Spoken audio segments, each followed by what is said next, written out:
See, I don't know about y'all, but I'm tired of just making ends meet. See, I want to be blessed. I don't want to be blessed. I want to be blessed to be a blessing. You see, I want to live my life in the overflow. I want to have more than enough. Check this out. Well, it's time for me to start to elevate. Been down too long, time to graduate. Mount up my wings like an eagle, you see. Turn all my dreams to reality. Ain't nothing on this earth gonna hold me back from my heart desires. He promised that if I have faith, if I believe, faith the size of a mustard seed. I want to be blessed, to be a blessing. Prosperous life, no more stressing. That won't know me from the moon to the sun. He'll keep blessing me in that recession. I got to do something with this life he give. His plan for me, that's what I wanna live. As long as I got God on my side, the hater just gonna have to let me fly. Yes, I am. In the overflow. In the overflow. I wanna be blessed when I come, blessed when I go. Don't you wanna live in the overflow? Living. Yes, I am. In the overflow. In the overflow. I wanna be blessed when I come, blessed when I go. Don't you wanna live in the overflow? Living. Oh, yes, I am. In the overflow. In the overflow. I wanna be blessed when I come, blessed when I go. Don't you wanna live in the overflow? Living. Yes, I am. In the overflow. In the overflow. I wanna be blessed when I come, blessed when I go. Don't you wanna live in the overflow? See, we have to speak that thing into existence. Because it don't happen. You gotta believe it. Gotta believe it. In your heart. In your heart. In your mind. And in your soul. Hey. So you gotta repeat this after me. Say what you say. So you can say what you heard. I wanna be living. I gotta be living. And I'm gonna live. Come on, you repeat after me. Come on, say. I wanna be living. I gotta be living. And I'm gonna live. I wanna be living.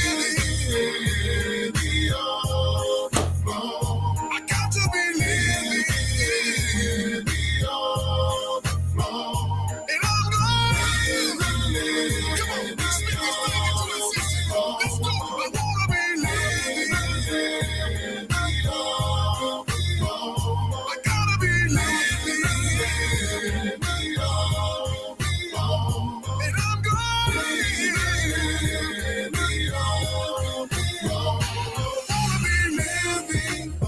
Oh, there y'all got it. Your blessings is on the way. Blessed when I come, blessed when I go. Don't you wanna live in the overflow? Living. I want heaven in the overflow. Right here on earth. Hey. Hey.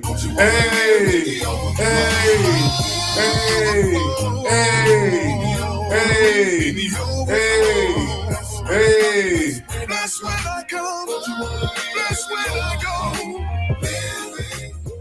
Hey, who don't want to be living in the overflow? Who want to be living in the overflow? I don't know about y'all, but I want to be living in the overflow. I want to be blessed when I come. I want to be blessed when I go. I want heaven right here on earth today. What's up, y'all? And welcome to Overflow, the Everyday People Show. The show where folks like who? Me and you, your mama and your cousin too, get to come on and just chop it up. What's up, y'all? What's going on out there in Facebook and YouTube land? Holla at your boy, this your boy RL. Man, let me take these glasses off. Cause y'all need to see these pretty eyes. Y'all need to see these pretty eyes, them pretty brown eyes. You know you see them. Look. I'm definitely in a good mood tonight, y'all. What is it called? I got my I Can't Breathe shirt, my Black Lives Matter shirt tonight. Cause this is we tonight we're talking about this Black History Month, y'all. This Black History Month. Black History Month. And today I asked the question, who are we as Black people? Who are we now, y'all? Who are we? Have we been indoctrinated to the point that we don't know who we are no more? We came from Africa. Well, they brought us from Africa to America. You know what I'm saying? But here we go. She said, what? Who are we? Okay. What's up, Patricia Newell? How you doing, Miss Pat? What's going on? You want to come on the show and chop it up with us today? Holla at your boy. You know what I'm saying? This is how we do it today. This is Everyday People Show. And today we talk about all things black, black people. Where y'all at? Stand up. Where we at today in this world? Have we been indoctrinated to the point that we don't even know who we are? We come from kings and queens. And now, man, I see you here, Miss Pat. What's going on with you? But let me get my boy in this thing, man. See what he got to say today. Yo, like, what's going on with you? It's good, bro. What's going on with you, man? You got some video for me today. You want me to show the man? You got a video lined up, man? Huh? I probably do, yeah. I probably do. You probably do. Come on, yeah, bro. Come on, bro. Yeah, I probably got some videos. This Dippo be a show right here. We talking about Black history. We talking about the history of a black man. We talking about me. We talking about you. We talking about the history of this thing, bro. Yeah, I got. You know what I'm saying? What you got for me? Huh? I got. You know, I don't know, man. I got a couple things I got to say about that. I told you how I feel about that Black History Month stuff. So what been going on with you all week, man? You been chilling, man? You had a good week, man? Yeah, I been working, man, trying to stay focused, man. That's about it, bro. Just staying focused, trying to keep the ignorant stuff away from me, the ignorant energy. I know, right? So what you think about us, man, as a people, man? You know what I'm saying? Have we been indoctrinated to the point that ain't no going back to no kings and queen attitudes and all that? You know what I'm saying? Have we been indoctrinated? Bro, I'm gonna tell you a situation. I'm gonna tell you what's going on, man. I'm gonna tell you a situation that happened with me like a couple weeks ago. I got on this thing. You probably heard about it. It's called the Clubhouse. It's a new platform. I heard about that. Yeah. Platform, yeah, that you get to network via chat instead of like video, and you get to connect with different people all over the United States, all over the world, whatever like that. And you get to create your own rooms. So you create your rooms, invite people in, and ping them up. You know, they wave their hand, you can ping them up into your conversation, stuff like that. So I went on a room that was strictly Atlanta. It was an Atlanta room. I got up in the room, you know, folks in there talking, introducing themselves. I got to talking, and I got to arguing with the people in there because they said I wasn't from Atlanta. Hold on. Let me get Fu in, man. Let me get Fu in. Fu, what's up, brother? What's going on with you? What's up, fellas? Doing all right, man? You had a good week? Looking like old BMF, boy. Looking like Big Meats, boy. The way you say you look like Big Meats. Yeah, I ain't said Jermaine's son got a basketball game at 7, so I don't think he's gonna be able to get on. Yeah. He told me. You know what I'm saying? He got a game. Dang, I wanted him to be. I just hope he ain't head coach. He ain't coaching.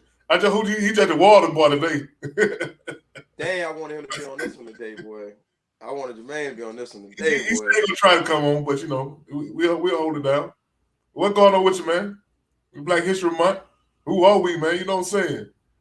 You know, it's Black History every damn day. I don't do this much. I don't do this shit. I don't even understand how people still. I never understood that. Like, we live in a country where we built every motherfucking thing, and motherfuckers want to talk about a month. Get the fuck out. I'm good. Thank you, man. I don't do that shit. I'm gonna get in depth with it. But I think it was created to kind of give us a platform to acknowledge the people who African American, not African American, Black, Pan American. You know what I'm saying? I'm gonna use your term today, Pan Americans. No, we teach people who not. You know what I'm saying? Normally don't get to know who those heroes was. What you have to understand is it's okay to be an inventor or create things, right? You don't everything that we invent it seemed like we got to be acknowledged for it. So it should have just been a regular thing. Like if I invented, got the money to make it, I'm gonna make it. Yeah, I did it. You know what I'm saying? When these other inventors, I disagree. I disagree. But why people don't know about our inventors? Why we know about Thomas Edison? We was taught Thomas Edison and Benjamin Franklin them in high school. It was ingrained in our head that he was our best inventors. Them do all that. It was a yeah, but we was never taught that though. We was never taught that who the black guy was. We grew up thinking Thomas Edison created every damn thing. Yeah, but Rob, but see the difference with what you're talking about is that's where the parents come in at. Right. So we're going to get educated. I mean, motherfuckers are going to go to school and they're going to teach us what they want us to know. But what are the parents teaching you? Because if you learning shit outside of school, you know that it was about Lewis Lattimore. Fuck Thomas Edison. The fucking thief. That's what I'm saying. Like, see, fool, that's my point, fool. How many people parents teaching them that at home? If the parent don't know, how you gonna teach you? They didn't have you don't know. But see, but that's where real education comes from. That's like motherfuckers who are college educated. Just because you got a college degree don't mean you smart. You could be book smart and dumb than a motherfucker. Like, that shit don't mean nothing. I don't give a fuck. You know how many PhDs, you know how many motherfuckers I know with PhDs and they dumb as rocks? The fuck? Nah. Prime example. I met a black female doctor, I met a black female doctor, straight up PhD. She didn't even know what the Willie Lynch theory was. She had no idea. I'm gonna bring Miss K. Miss K, how you doing? I'm good. I finally got in. Go ahead. How y'all doing? Good. Doing all right. Glad you back.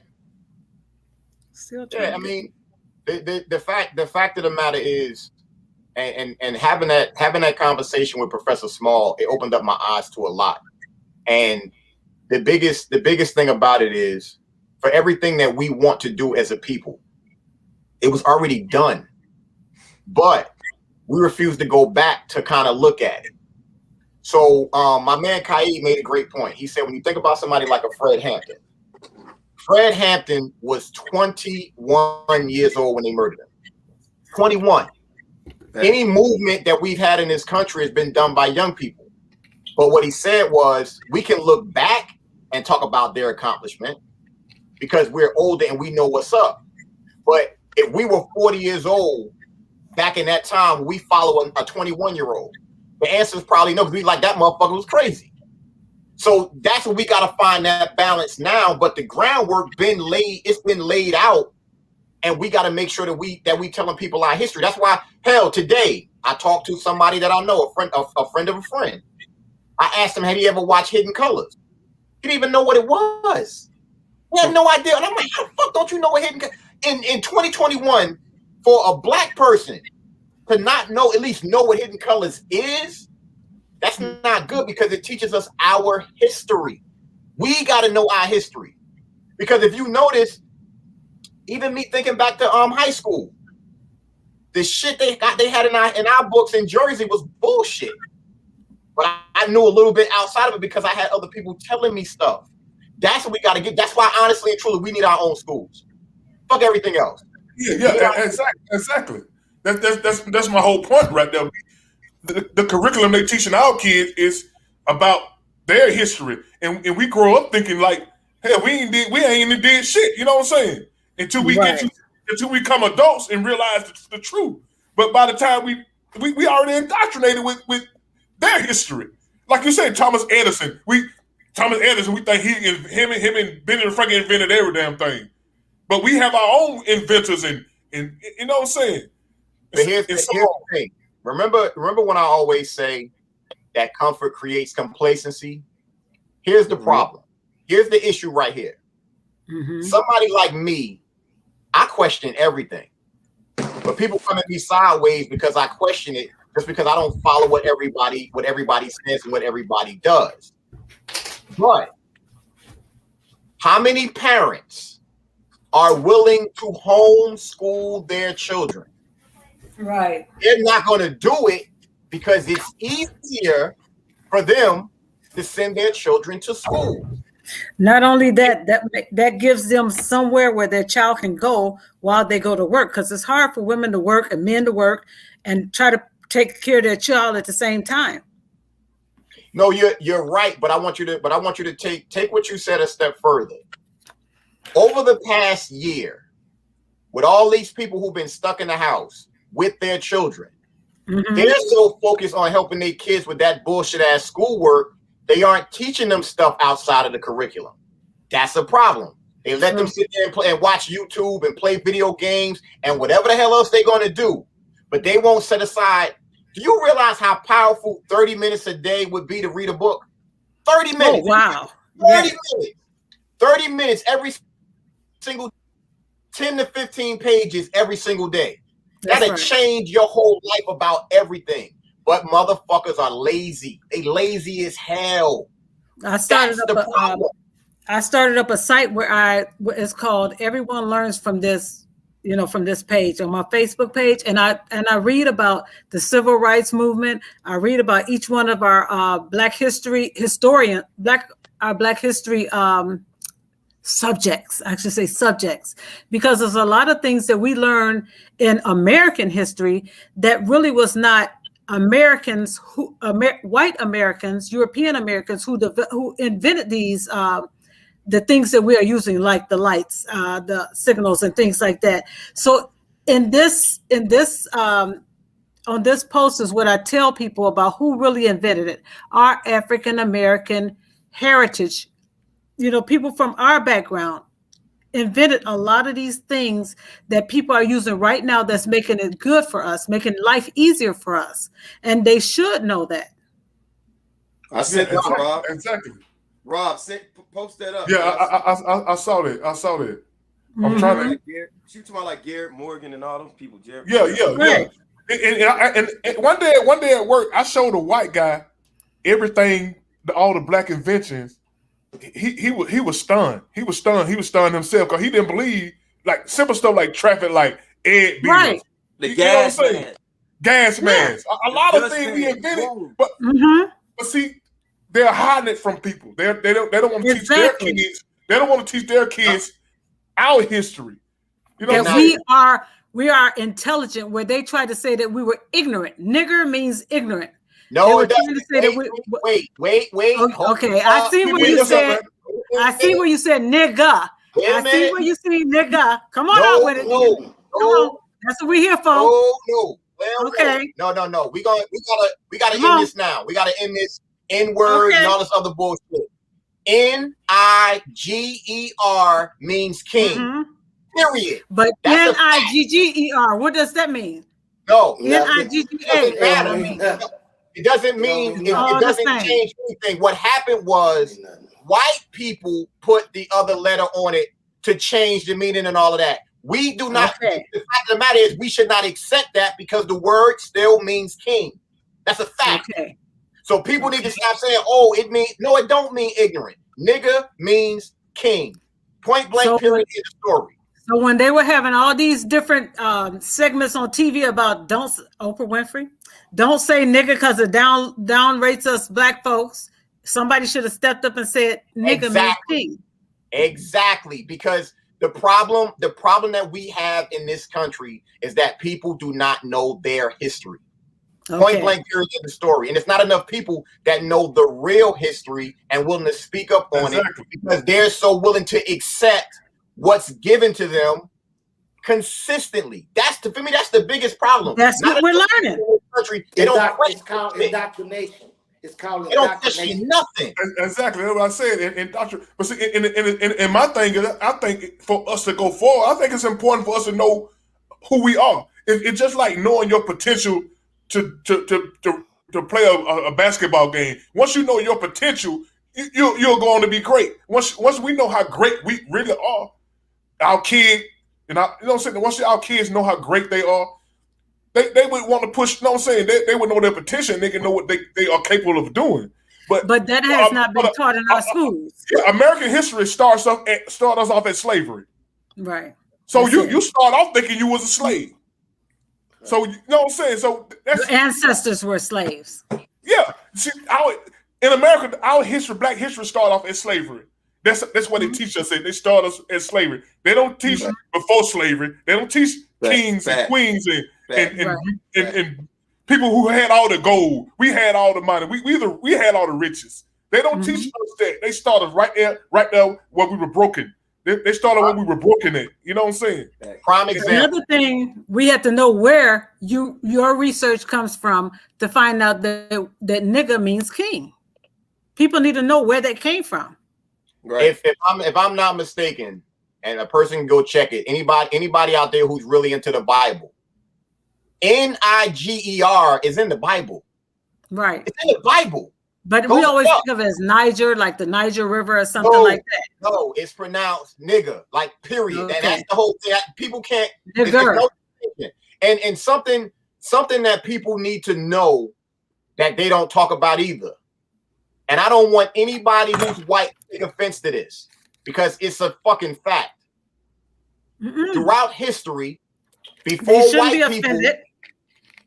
No, because I know it's gonna be my delivery because y'all know I don't care. Basically, white, when you start talking about Europeans over in Britain and all that shit, those are some nasty motherfuckers in those castles.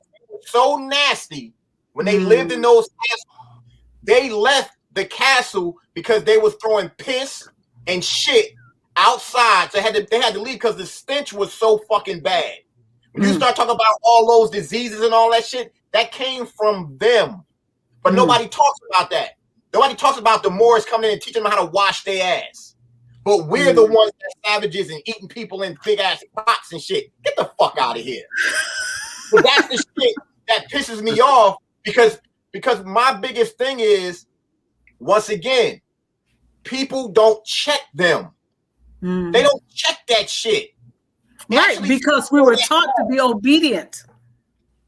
Man, look, I'm gonna give y'all an example just on the strength of what you talk about the obedience thing.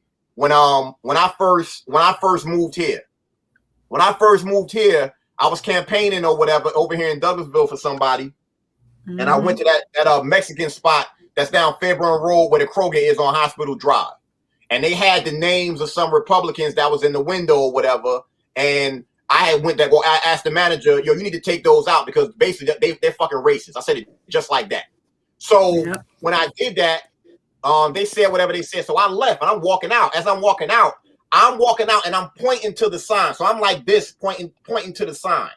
Some old white dude gonna walk outside and he said something to me. Why are you pointing at me? This, that, whatever. And he was talking shit, some older white dude. So he got in my face. Like he literally was like in my face. And I straight up told him, my man, I'm not from the South. I will knock your old ass out. Get the fuck out my face. And when I said it, he backed up. He's expecting me to cower down. Nothing against anybody from the South. But from what I've seen, the older people from this, that's how they were taught. That's what you're supposed to do. No, fuck out of here. I'm a grown-ass man just like you, just older than me. But people don't do that because they just accept shit. We got to stop accepting bullshit because that's what it is. I don't think everybody always just accept it. I think some people ignore it because they feel they can't do nothing about it. That's still accept. They talk on this show about being on code. That's the shit where we need to be on code. But the flip side of that, to think about the imagery of us as people. When you think about the imagery of us, that's when you start talking about the media. When we leave the country, motherfuckers look at us as thugs and gangsters and we got all these damn kids and all this other shit. That's what they portray to put us out there, and they're portrayed to be white is right. All right, I know. I work with a lot of different people from overseas, and that's what they say. When they see TV, they always see African Americans as thugs and robbers and drug dealers. Anything negative, that's what you see. But now that was in the 2000s, early 2000s that I was working with all these people. So I understand what you're saying. So it just transferred, just kept going from generation to generation. Then they come here. But see, we don't control the media, so that's how they portray us. And so instead of all this marching we doing in the street, we should be marching for stuff like to change change curriculum, teach our kids what we want to teach them. Exactly. You know what I'm saying? Because I think we have to set them on a path to know who they are, because our kids are growing up not knowing who they are, man, and they're just constantly indoctrinated with, you know what I'm saying, with things that they want to teach them. You know what I'm saying? Like Christopher Columbus. Christopher Columbus discovered America. But see, but that goes into discretion. And one example I can give you of that is, I went to Catholic school from kindergarten to 8th grade. Now, mind you, my 6th grade teacher, Miss Oliver, came to class one day with a fucking book that had to be this big. I'll never forget that shit. And she taught us about Egypt. She wasn't supposed to do that. She decided to do that. Because of her, Egypt is number 1 on my bucket list to go, because I will never forget that shit.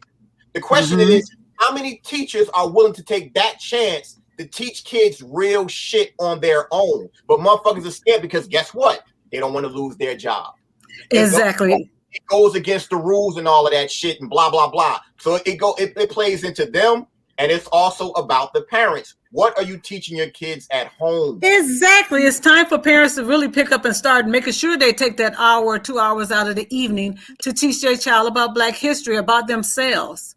And I've worked with a lot of people, white teachers from back in the 50s and 60s, who said that they got children, they would say African children, to their class, and they couldn't like make them feel like they were better or they were good. So they would on the side say, you're a good artist, you're a good writer.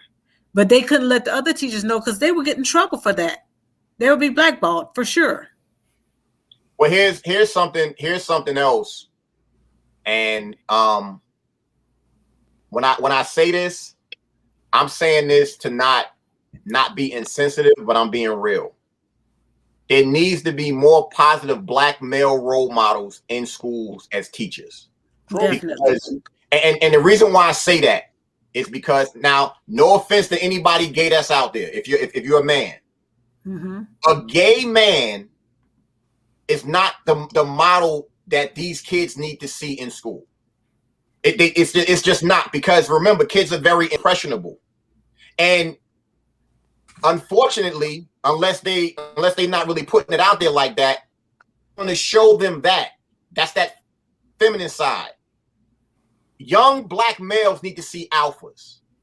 Period. And that depends too, because you have some gay men who are still masculine. And they don't have to let everybody see. Right now, the gay thing is you have to let everybody know what your sexuality is. You don't have to know everybody let everybody know your sexuality. So and I made that point to say, when you have that type of model in front of kids, and white men and white women teaching our kids, that's a problem. My biggest thing is, that's all whatever you want. I mean, you can have your lifestyle, whatever you want. I just want diversity. But it's not what it is. Too many people are going into careers now because it's about money. It's not about passion. Exactly. Where the role models at? Who willing to step up and actually be a role model? They need it. He said we don't have to send our kids to public school. We can homeschool our kids. But who have the time? The problem, who has the time? How many people have the time to homeschool their own kids? Most folks in single parent homes, where it's just one parent in the home. But it takes two parents anyway to take care of a household now. Yeah, but I'm just saying, everybody he seemed to think you could just get your kid out of school and just teach them. You still got to go to work. That's right. Yo, this is something that I'm going. Y'all let me know what y'all think. In our society, you have a lot, and I mean a lot, of retired teachers. Now, mind you, they're retired because they've been overworked, they burnt out, they've been doing it whatever for so long, and they sick of that shit. What if, and I living down here in Atlanta, all these damn spots with these cul-de-sacs and all this other shit. What if the parents got a pool of money together, paid that retired teacher to teach the kids in the damn cul-de-sac? Now, mind you, that means they're close to home. Right. The teachers are happy they're getting paid, and the parents can feel comfortable because they say because the kid's not that far from home. That's something that can be done, but who's willing to put in the work to make that happen? Because it's going to be hard. Who's willing to step up? Go ahead. Not only that, they have to make sure they have they need to have a one-on-one. If they can get a teacher to do each child like every hour, to teach them something every hour, then that would be good. My daughter, she's a tutor, and she teaches her kids. She loves her children, and that's what it takes. You to be able to have someone that really loves the children that they're teaching, want to teach the children, want to see them grow, and every day when they see them, they'll know, okay, this is so and so. I know what they understand. I know how to teach them. It's very important. And I think this is what y'all talking about is a good idea, but that's a stretch. But I got a question for the lady. Let me just say that why not just in my school where our kids go, we want to teach our kids this. You teach your kids that over there. As long as we teach them mathematics and arithmetic, everything else is what we decide we want to teach our kids.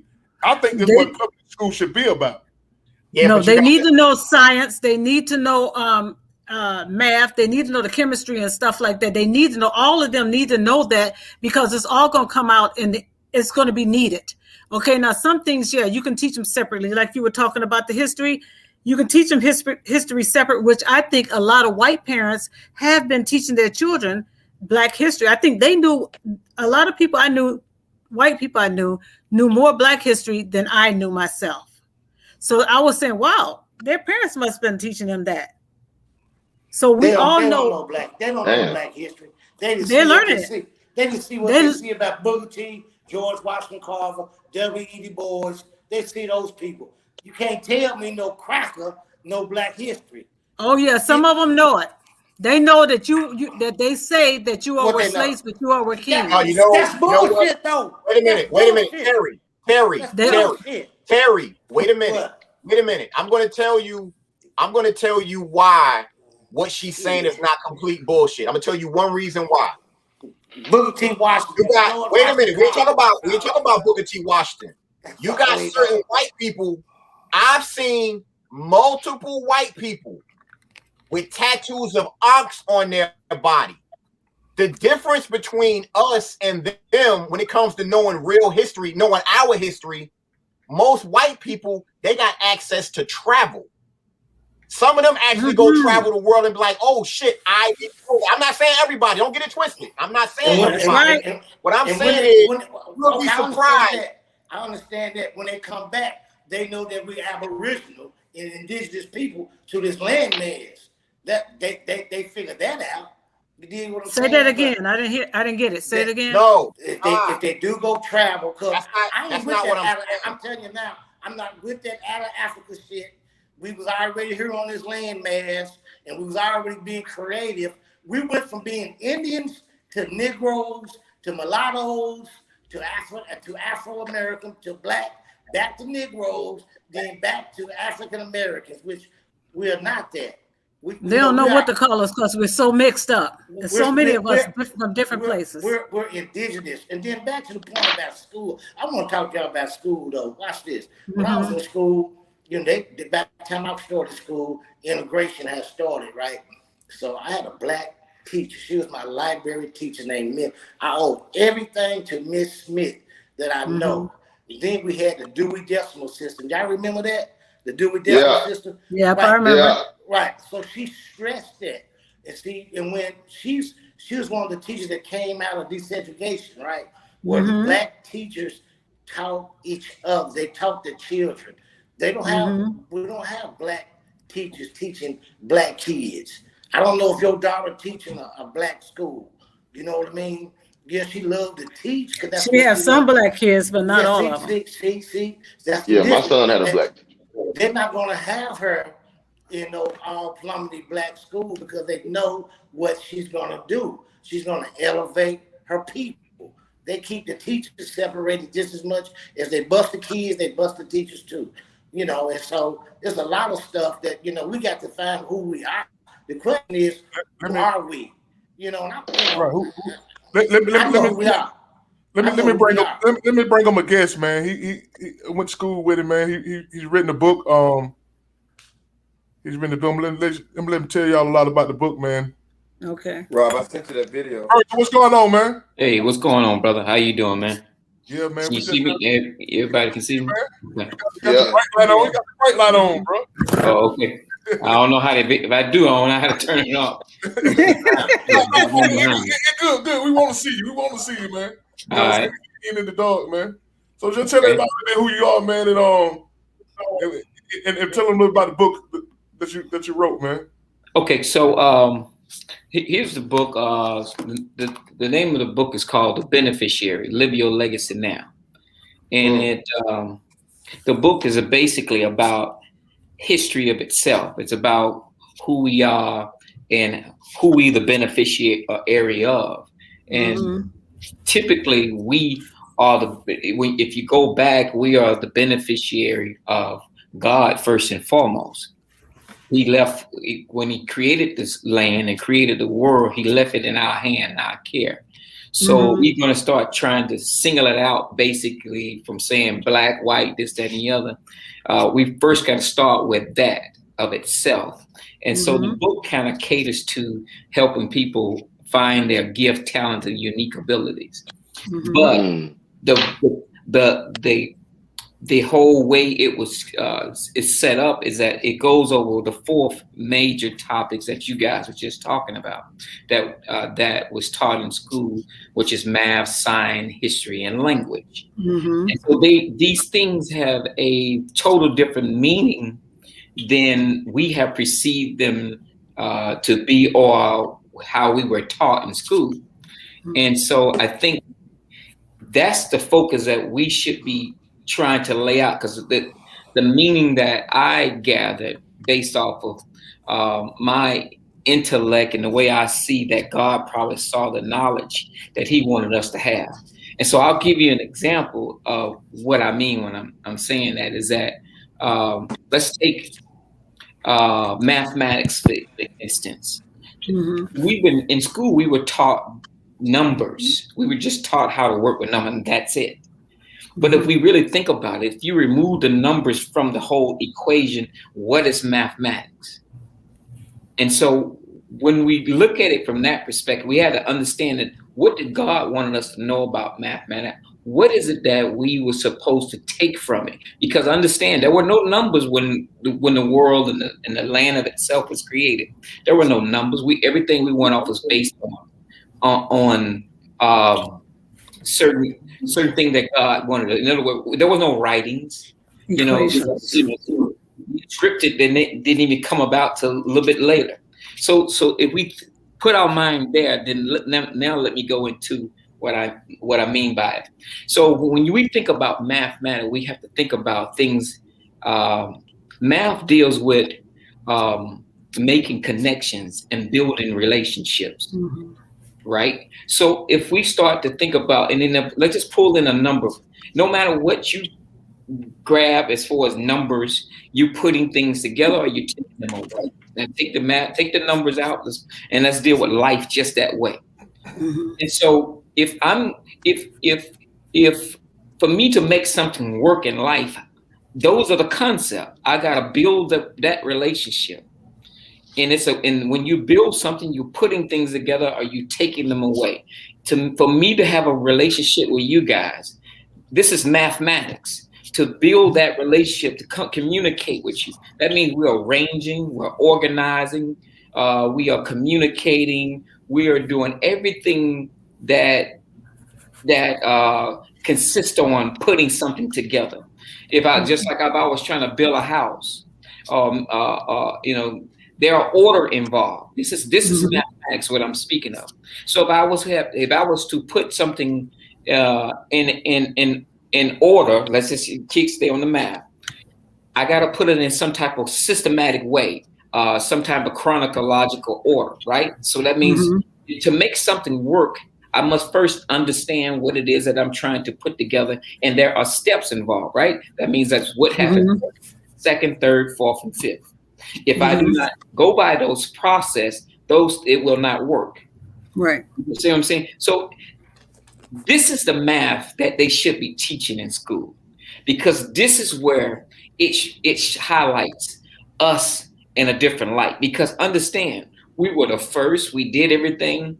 You know, we laid out everything that we did. It was based off of these concepts. Think about it. Even if you talk about Thomas Edison, you know, the light bulb, you know, the guy that created the light bulb. But then you also have Louis Latimer. He had no tools, right. But what he had with his brain and what he understood was that there was a process. They were trying to put a ligament, figure out how to make the light ligament work and last longer. Filament. Filament. Yes, I'm sorry. How to make it last longer. So this was a concept. The concept was based off of this. How do we try these things? How do we put them in a concept way to figure out to make it work? And so when you look at it in that fashion, this is where we are. And so what I'm saying in this book is that we are the beneficiary of greatness. We're the beneficiary of so many accomplishments that Blacks before us came and did. Yet, you know, we don't pursue these things. We get caught up in the emotions of life, and as so to speak. And so the emotion part of we getting caught up, and they distracted us from what we should be doing. They've gotten us off of track, off of the mathematics of life, of what we should be doing. And so instead, we are being more emotional than we are being productive. You know, and then let me take another scenario, and I'm going to take you somewhere. Look at language. Now, in school, this is the chapter of language. So in school, they taught us about grammar, spelling, and all these different things, but they weren't spelling and grammar. All of that stuff wasn't punctuation and commas and periods. These things was not an existing to us at that particular time. So what is it that God might have wanted us to know?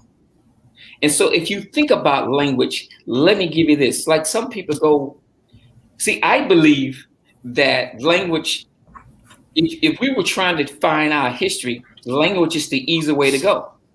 Think about that for a second.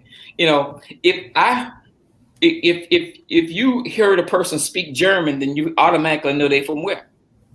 Germany. You would think right? Germany, yeah. And if you heard a person speak French, you know they're from France, and so forth and so on. So the point is that in order to know who you are and where you come from, language is the closest thing to it, not history. History has nothing to do with who you are and where you come from. It's the language you spoke. And in Africa, in those times, or up until today, there are over 400 languages that is spoken in a lot of different languages. Different language in Africa. Africa is the only place where more languages are being spoken than any place around the world. And so if you could trace your history to its language, of which your ancestors or your great grandmother spoke, then you'll be able to tell exactly where you're from. Because think about it, if you're looking at the biblical of it, the Bible is nothing more than a Black Bible. It talks about pretty much everything about Africa. It's a history book. It's a history, period. That's right. And so I'll say this last one. So when you think about it, you know, it speaks of Africa more than anything else in the book. It talks about the people that was there, the Cushnites, the Hamites, and all of these are our people, but they didn't want us to know these things. And so the Garden of Eden is nothing more than Cush, the land of Cush. You know, and before the land that land broke into pieces, that was part of Africa.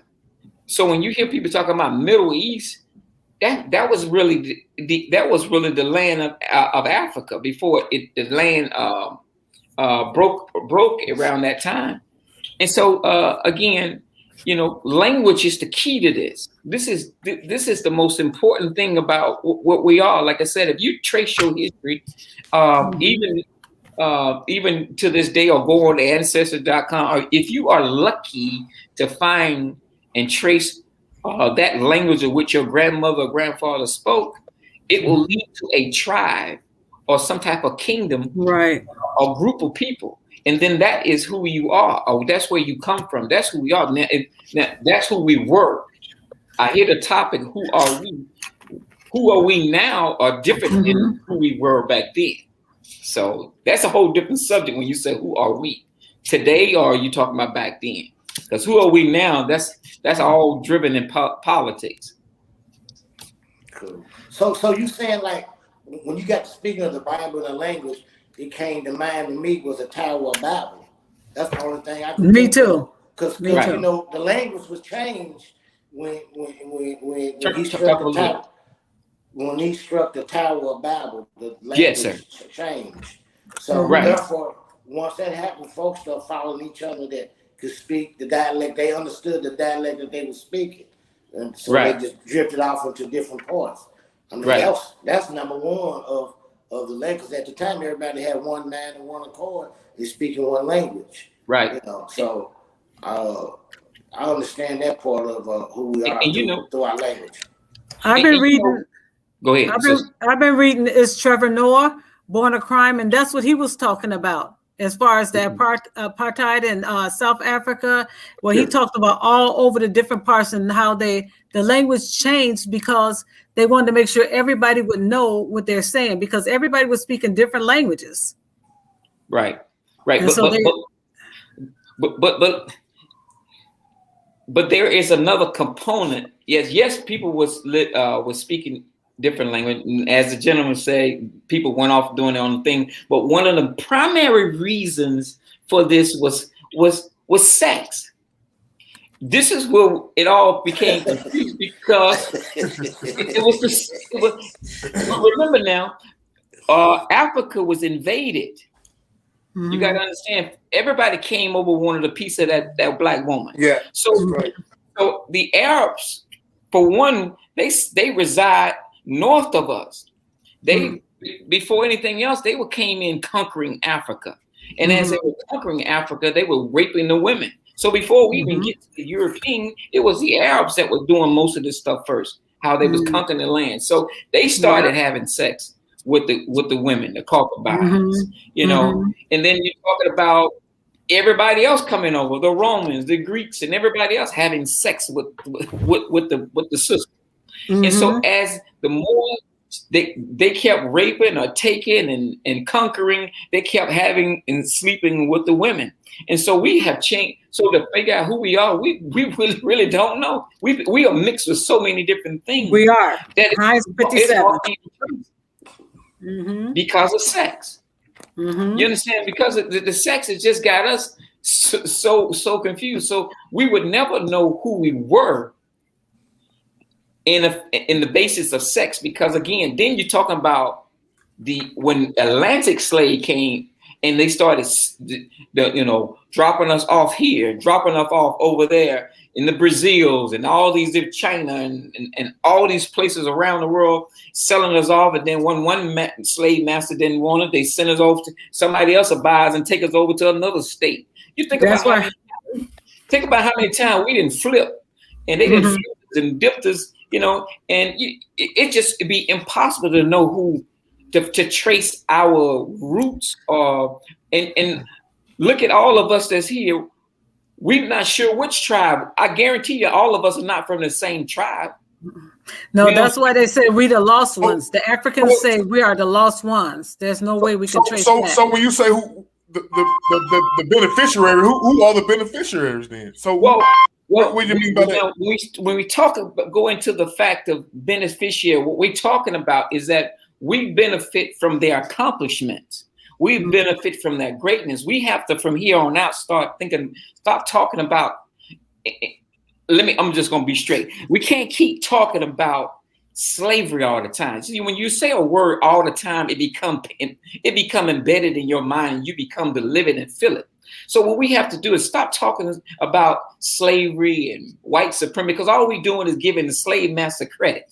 All we doing is keeping him alive. The more you say something, the more you keep someone alive. But see, that's what I'm talking about. We're allowing them to teach our kids that slavery in school. But we're doing it too at home. You know what I'm saying? We keep making an excuse to say, "Oh man, that's white supremacy. Oh, they don't like us. Oh, this is slavery. Or this, listen. we have to stop talking about the suffering of our people and start talking about the accomplishment of our people. I agree. That's what I'm saying. I think we need to talk about both. Actually, yeah. I have an 11-year-old child, and so I have to teach him exactly what happened and the reasons why it happened, and not exactly what they tell him in school and all sorts of things like that. You know what I'm saying? So I'm a history major. But see, we also got to teach them us before slavery. We don't exactly know, like he was saying, we don't exactly know which tribe we came from, what we really did, our ancestors did. We don't know, but we could tell them about all the different people from Africa, what they did. And then we could also tell them about, like you were saying, about the rapes, about the mixed generation, how it continued on. And then we could also then tell them about how we've been treated in the United States, even though we built the United States. And we arrived. I just keep my son informed. This is what's going on. This is what we did. This is what happened. This is what we lost. This is what's going on. So I don't teach them all negative. I teach them the positive as well, because as also I taught them on the flip side of what my brother on the bottom was talking about. You know, I taught them the flip side of what you're talking about. I taught them about the Moors and what they did, and what they did all through Europe, and what they did through the Middle East, and what they did. They raped and pillaged, and they did what they wanted to do at that moment of time. So they spread about a lot of black seeds as well. So it's always a flip side. So let me say that I think we should start talking less of the struggle, and that's all I'm saying, and more about the accomplishment. That's all I'm saying. But if you talk less about the struggle, they won't know that people fought. People really fought for them to get to where they are. They have to know that people fought. But if we stay there if we stay in that subject too long, all we doing is create more post-traumatic slave syndrome. Right. I'm saying, let me keep it. Let me say this, little Paul, here, because see, something happened. Everybody froze. Okay, let me just say this. The only slave. The first and foremost, I don't believe in post-traumatic slave syndrome. I believe that we are the ones that's actually creating these things. I believe that as long as we keep talking about them, as long as we keep mentioning them and talking about them, we are creating this mindset of our own. We are actually teaching it in our own side. If I keep looking at it and saying, I got post-traumatic slave syndrome, and I'm looking at this. In other words, look at it this way. How can something affect me when I was never there? So in order for it to affect me today, somebody has to keep repeating it. You're right. Somebody got to keep it alive. It's in the learning. It's in the learning. That's what it is. My grandmother's hand. I read this book called My Grandmother's Hand.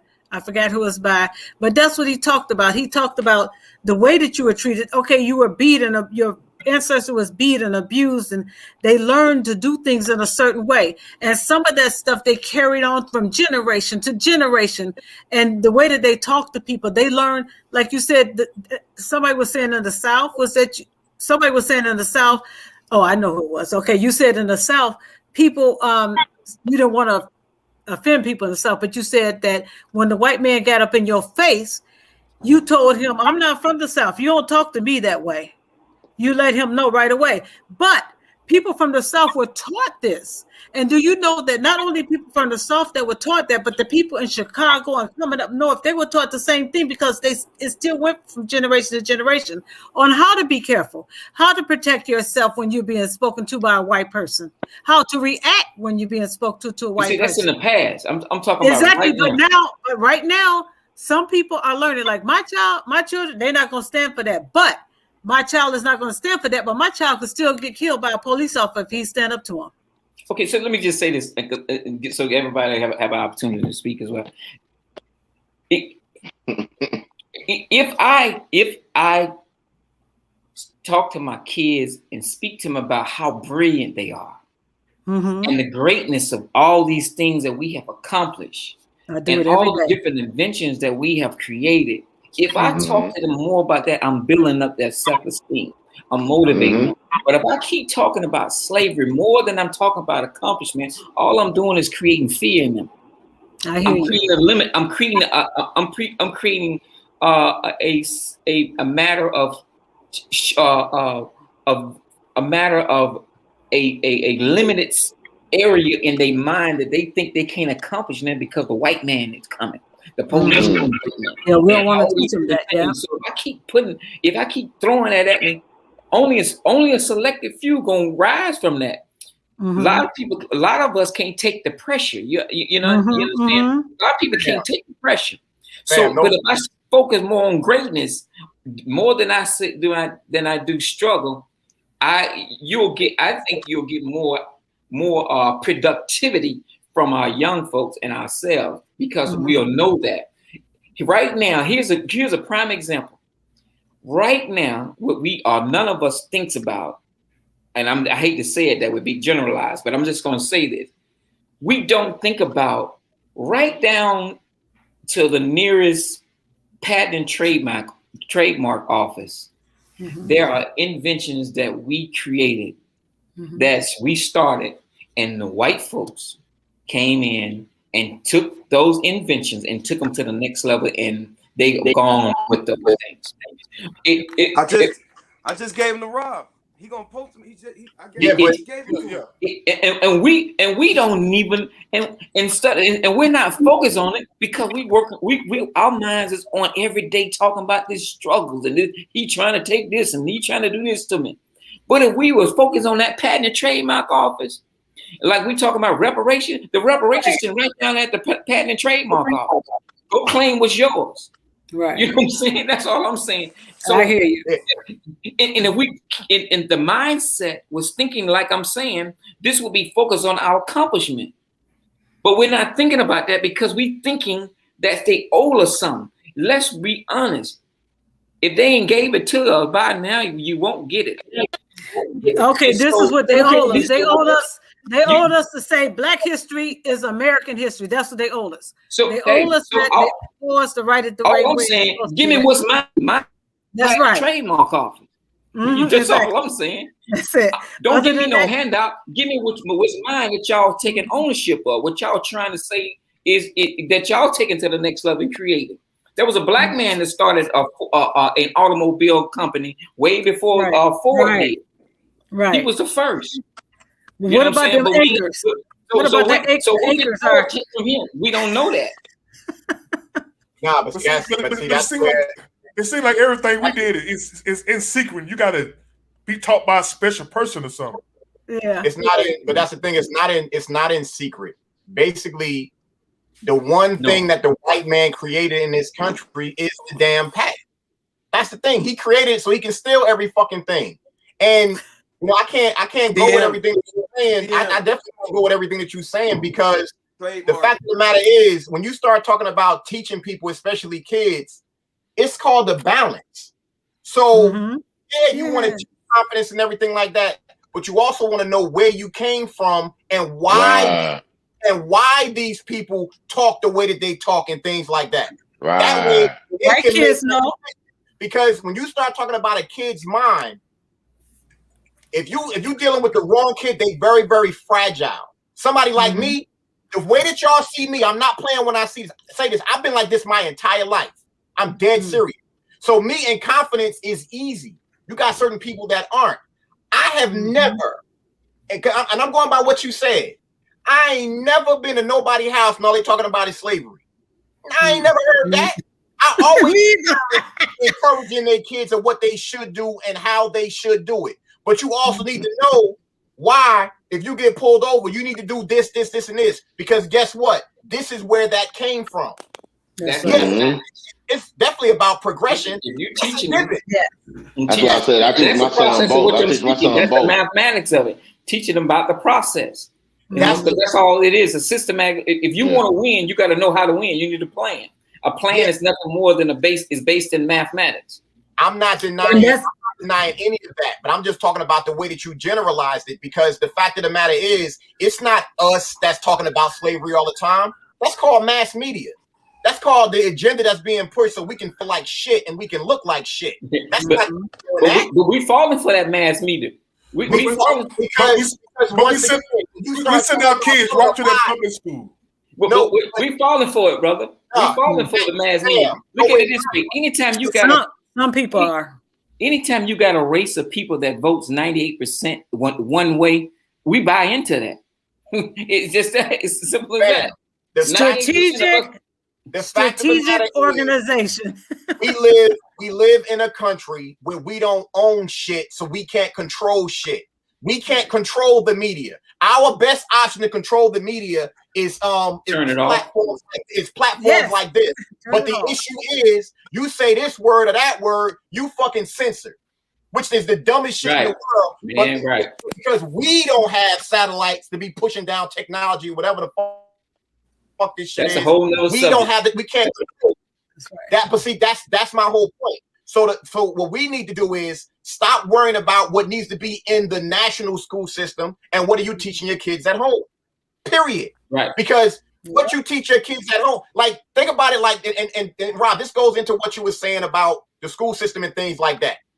If you got a bunch of kids learning real history at home, when they go to school, they're talking to other kids about what they learned.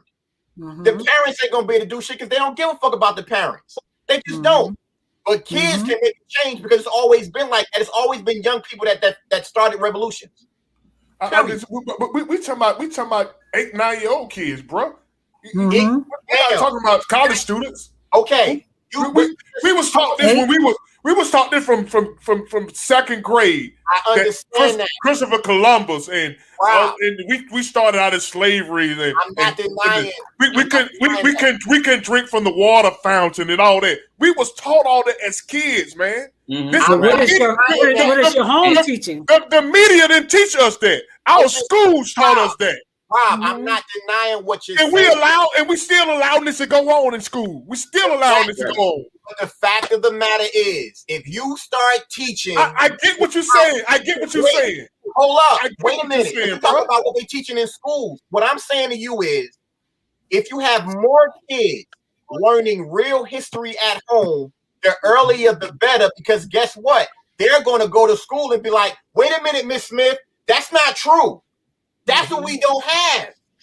That's the problem right there. What I'm saying to you is, you know why? Because we work and we send our kids to school to learn. What's so hard about us changing the curriculum to fit what we want our kids to learn? Because you're talking about a system that they don't want to change. That's what I'm saying. What I'm saying, let me tell y'all something. These parents, they've been teaching their kids at home for a whole year during COVID, and now they mad as hell because the teacher don't want to go back to school and teach. So you think these lazy parents gonna teach their kids stuff, and they had a whole year with their kids by themselves to teach them something, and now they mad at the teacher because the teacher don't want to go back to school and teach them. They really don't want to. The problem mainly, man, is us. And let me give you an example what I mean by that. The problem is so much is I'm 51 years old, and so some would say out of 51 years of my life, we haven't figured this out. Let's say it that way. It's not us. I'm gonna tell you. I gotta tell you when you finish that. I'm gonna tell you something. Right. And so here's the thing. You know, we as Black folks have to do better with our money. And so I'm talking about those who are in the position to change the course of action of what we're talking about. If we're talking about the plight of Black America, the plight of Black America lies on those who have money, those who have made it, those Black movie stars, or actors, the rappers, the singers, whatever it is. It lies on those areas, on them to go back into the community, build schools, build communities and things like that so that we can have that assets. Our main problem, and I say this more than anything else, is that we're not competing with anybody. You have every group of people competing with everybody else instead of us. We're not jumping out there competing with all these other races of groups. Let's look at it from this way. You have if you turn on turn on cable right here today. You have hundreds of white shows. As you turn that channel, you're going to probably have about 100. I'm going to say about 60 that are Hispanics. How many black-owned TV shows, channels do we have? None. What do we have that can compete with Walmart?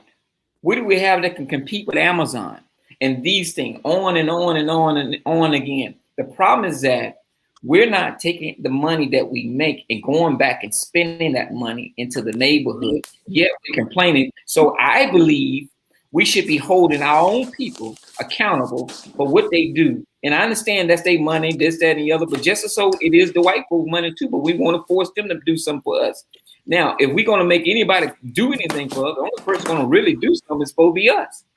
If we continue to keep thinking somebody going to do something and help us, that ain't going to never happen. So what we have to do is keep contributing. We have to build these communities up. Every actor or whoever it is that's in your area should be responsible. A black millionaire need to be responsible for a certain community to give, whether they buy a Boys and Girls Club, whether they do whatever it is they do. They should be out here being philanthropists. And if that's they do that, they have to direct it also. Do something that ain't gonna happen. They have to, because you have to start. You have to really pay attention to what you're doing. Mm-hmm. What I was going to tell you is, I was going to say, I went to my kids' school all the time when they were growing up. I ended up, I would go to the PTAs. They wanted to have me to be the, whatever they wanted to have me to be. They said, no, Karen, they're not going to let me do that, right? So then the principal, he was a white man, a good principal. He said, we're going to make her the parent advocate. So I was supposed to go in between the school and the households, go to the houses with my suitcase and teach them lessons and talk to them about their kids. When Black History Month came up, they said, well, Karen, you have to come up with something for Black History. Fine. That was great, because that was right up my alley. I wanted to let all the Black kids know that there had other Black people out there to represent them. I got the dentist. I got the mayor of Minnesota, who was a Black lady. I got a lawyer, a Black lawyer. I got everybody in higher places, Black police officers that I knew, everybody. I sent them a letter. They all said, yes, they will come to the school for the Black History program that I set up. Do you know the people canceled the program? So don't tell me we all have to just get together. Plus that, we do have to get together, because it was a young Black lady that was there with me. She called me a house nigga. She said I was a house nigga because the principal set up that program for me to do. And instead of her coming with me saying, okay, let's do this, she stepped back. So we have to work together. Plus, we have somebody fighting against us at all times, a lot of times. Now, I'm not racist. I'm not a racist person, but I do know racist people. Right. Well, you did your job, sister. Yeah, and that's what you're supposed to do. And when I did, I did it for the community of Black people, you know? And I just want Virgil, I just want to say this, man. Thanks for coming to the show. A lot of information, about your book and everything. The beneficiaries. I like the idealistic perspective of the book and everything. I just want to say this. I said this numerous times on our show, man, that in order for us to compete as a people, we know the lineage and what happened to the breakdown and how Africa was pillaged by different people, because Africa at one time was a whole. Africa was a whole, and they had everything. We didn't even know how to have war with people, because we had everything, right? Africa had everything, and in Kemet and all these places, right? Right. Africa was just flourishing. Whatever you needed, people used to come, and we used to give it freely. You didn't have to come take. But the outsiders and the raiders and the people like that came to pillage and take over, and we had to develop a consciousness of war and strategy. We just gave them everything, right? All right. Right. Now, this is the only way I say, and I've been saying this on the show, that we as a people in America, or Nubian people, Black people, can compete with whatever's going on as far as the media, as far as economics, as far as jobs, the economy, warehouse, whatever. We have to put money together. All the money we done spent on other people in the country, if we would have put the money together to make our own infirmaries, our own railroad system, our own car industry. I'm talking about our own name, not Ford. I'm talking about we make our own cars, make our own Walmart, plants, our own manufacturing, malls, own guns, own bullets. When you have those type of things, your own things, and you can generate your own economy, your own revenue, then you got power because they have to come sit with you. You don't have to go sit with them. Yeah, you burn it down like they did once before. You just said exactly what I was going to finish off. You make other people want to buy what you have, and that's nothing wrong with that. We're sending cars overseas. I talked to a Polish lady not too long ago. She's a friend of. I got a Polish friend. She's from Poland, and she lives in Ireland. All she talked about when I talked to her was she wanted a Ford Mustang. Wow. An American-made car delivered over there. So wow. That's all she talking about. I want a Ford Mustang. My kids TikTok. We see what y'all doing in America. I want that Ford Mustang or Camaro. She want an American-made car. So imagine, I'm just hypothetically speaking. You got billionaires. You got like 4 or 5 billionaires that's black. Jay-Z, Oprah, they came up with their own car manufacturing company where it's assembly line manufacturing with the highest technology and robotics. Have black people running and out of school. See, then you generating jobs for kids that's coming out of college that's in that field, in engineering and mechanics and robotics. You hire them in, you make the assembly line, form the cars, then you deal with your own. You get another black person that deal in rubber. He developed the tires. That's exactly what I'm talking about. Other people develop the engines. You put it all together, and you can ship cars over and make money and generate revenue. You see what I'm saying? We make our own planes. It's just we gotta make our own stuff. Then we can come up when we have our own broadcasting station and TV station. Then we can get satellites done. We can send satellites. That's right. Work with NASA, and we can say, hey, put our satellite on this ship, and y'all shoot up there, release it, and we got our broadcast station right there. Then we can do whatever we want. That's how you do it. You have to compete. That's all. That's the only way to do it. Because it wasn't theirs on this land, and it wasn't ours. We was here. We brought it. It didn't belong. It belonged to our indigenous ancestors that was here first. You get what I mean? So we fighting with something that was somebody's already, and we saying, hey, you know, this ours, you know. But we got, in order to compete with them, you got to have the same thing, man, but better. We already had it. They took it from us. They came like Fu said. They came up with the trademark TM. They came up with the patent, stole it, and that's how it's just different ways they write it to manipulate it and take it. We got to be the same. You got to be as smart as the fox, man. That's what I think. Strategic order. And don't get me wrong. I'm not to knock. I hate to say this. I'm not to knock what they did. I think that, you know, if you run into somebody and you feel as though you can manipulate them and take something from them, you know what I'm saying? Put it like this: every country does that to each other. I mean, that's how they get in and out of wars. So if you know, I'm not knocking anybody who have advanced from that type of conquering.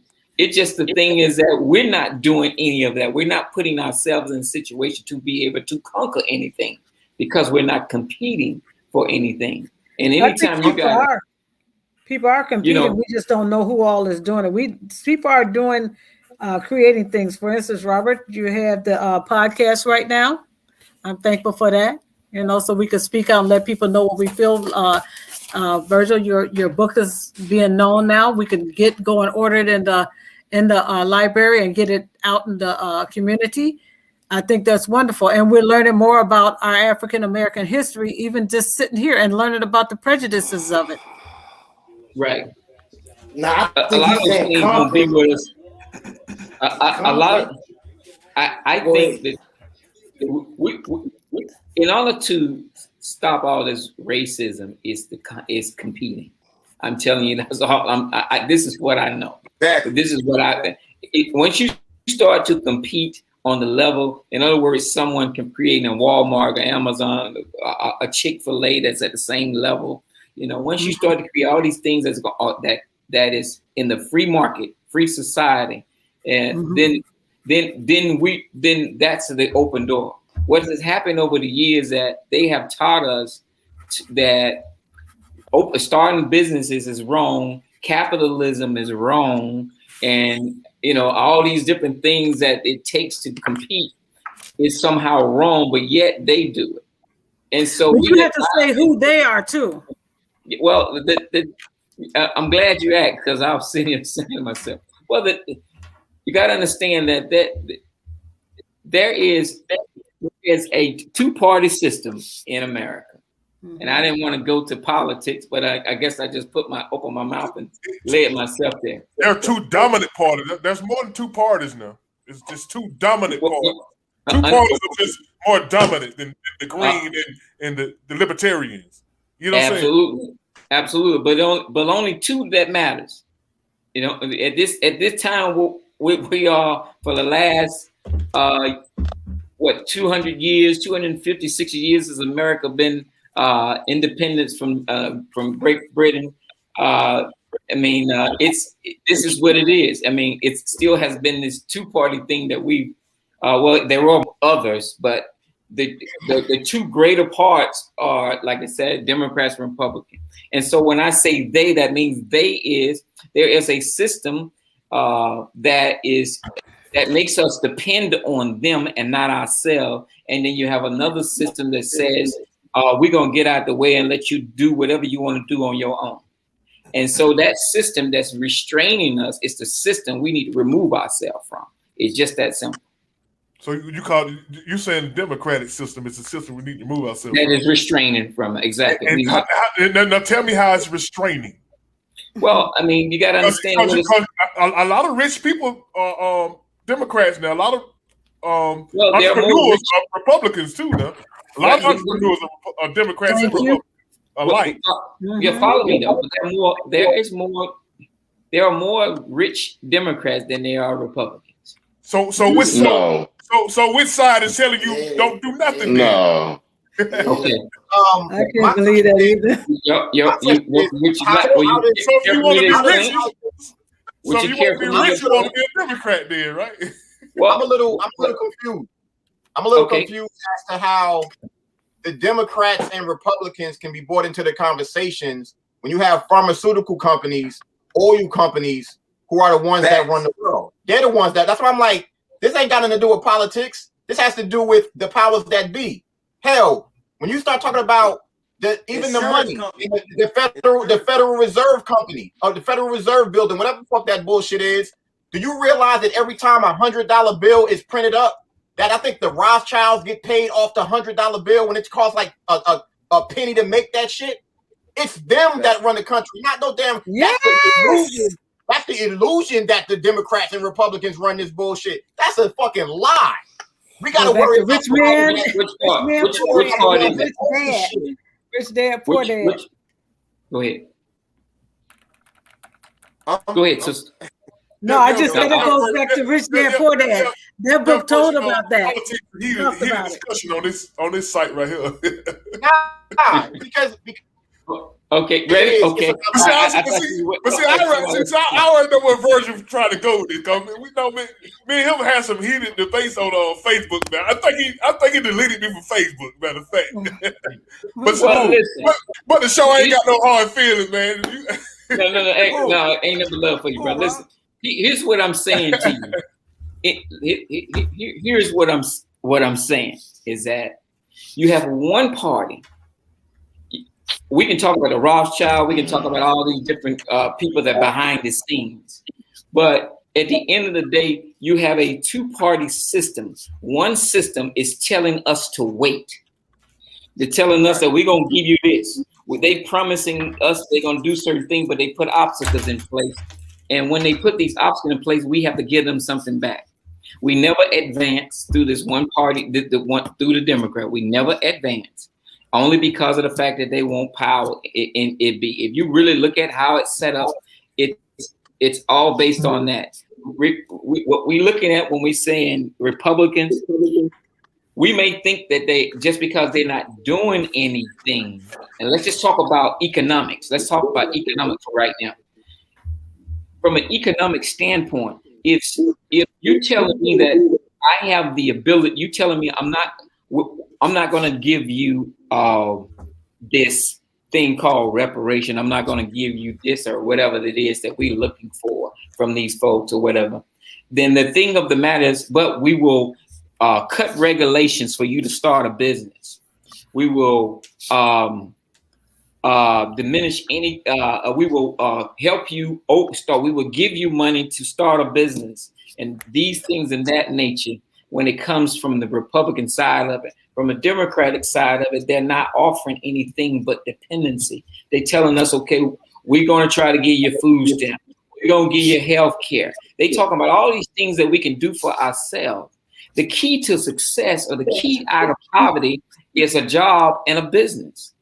And if we are not establishing and opening up business, trying to build economic wealth for ourselves, we're never going to get anywhere. The only way you can compete is that you're going to have to start a business or have some type of talent or an invention or some type of service or a product. If we don't have these things, we cannot, we're never going to gain the economic value or the economic infrastructure or power that we need to be able to move through out America. Those who have succeeded on the basis of economics, based on their talent, whether it was singing, whether it was playing ball, whether it was whatever it is, or a product or a service. This is how that's how capitalism worked for a person that's in poverty. And from a lot of CEOs. We have a lot of CEOs that are African American. But I'm gonna say, I think that I'm gonna say this because this is what I believe. I believe that as long as you have the knowledge, you know the knowledge of how to get to where you want to be, learn the steps, and you can get there if you are willing and you continue to fight for it. Of course, there's going to be a lot of people stepping up and saying no. I want to say people that are white people or people that don't want you to achieve. They're going to step in the way and try to stop you from doing it. Sometimes even family. Okay. But you have to know what you want to do. You have to have, like you were talking about, that math. The math is all about strategic. You have to know how to do it and when to do it, and times. Times are changing. Okay? Times are changing. If you know who to get in touch with, you find out somebody else who have done this, who have succeeded, then you talk to them and they can help you succeed. I have a question for the panel. Sorry, excuse me for my tardiness, but enjoying the conversation. So how many of you on the panel voted? I voted. I'm sure we all did. Okay. So we can't talk about having our own anything, talking about building our own if we're still participating in the system that's not working. So we have I heard you say we have a two-party system, but I beg to differ. We have a one-party system. We have two we have an illusion of two adverse entities, but they both work in conjunction for the corporation, the lobbyists, the oil companies, the banks. They all work for the 1%. So essentially we have the wealthy versus the poor, because if you're going to work and you're working every day, I don't care how many cars you got in your yard, how big your house is. If you're going to work every day, you're considered working poor. Mm-hmm. You're not. Right. It's no more middle class. The middle class is gone. The coronavirus has already killed that middle class by killing these small businesses. So, so when we talk about that, we have to analyze what all these other nationalities does. So you have all these immigrants, Chinese. Economics. You have Chinese people. They don't give a fuck about no damn voting. You got Indians, they don't care about voting. Guess what? In every major city, you got a Chinatown, because they know when they vote as a block, when they put their stuff in as a block, and Dr. Claude Anderson details this in his book, we have to pull ourselves out of this system and use our leverage as a block. We have to tell the system, we will not participate until you give us X, Y, Z, whatever it is. Because guess what? Because the white vote is split, Democrat, Republican. So once we get in, once we pull our vote out, they have to come to us. Mm-hmm. See, this is what we don't do. We fall for the trap of the racism shit, because racism is what they use to mask classism. That's what they did. That's what Trump did. And they use racism. No, it's not just Trump.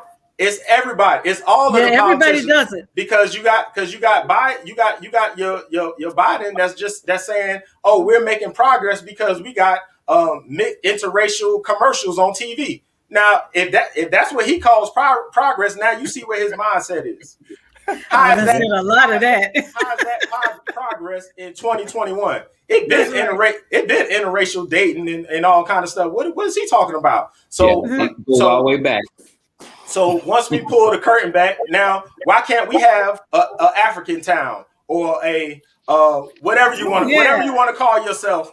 We can have those same things too, but we don't. And this is why they do these influx of immigrants. These immigrants come in and they knock us down because they come in and they get access that we're fighting for on this continent. They come in and they get loans, they getting business loans, they getting land grants, they getting all kind of damn stuff while we sit here fighting to be equal and included into a system that is telling us we know this y'all land, but we don't give a fuck about y'all because y'all not unified. Y'all don't want to stick together. Y'all not going to use y'all leverage to do what y'all need to do. So fuck y'all. And that's what they've been saying to us for however many years. Until we sister that called me a house nigga. until we decide to not participate, then we're going to keep going into this damn cycle, and they're going to keep using identity politics and all this other kind of stuff to keep us divided.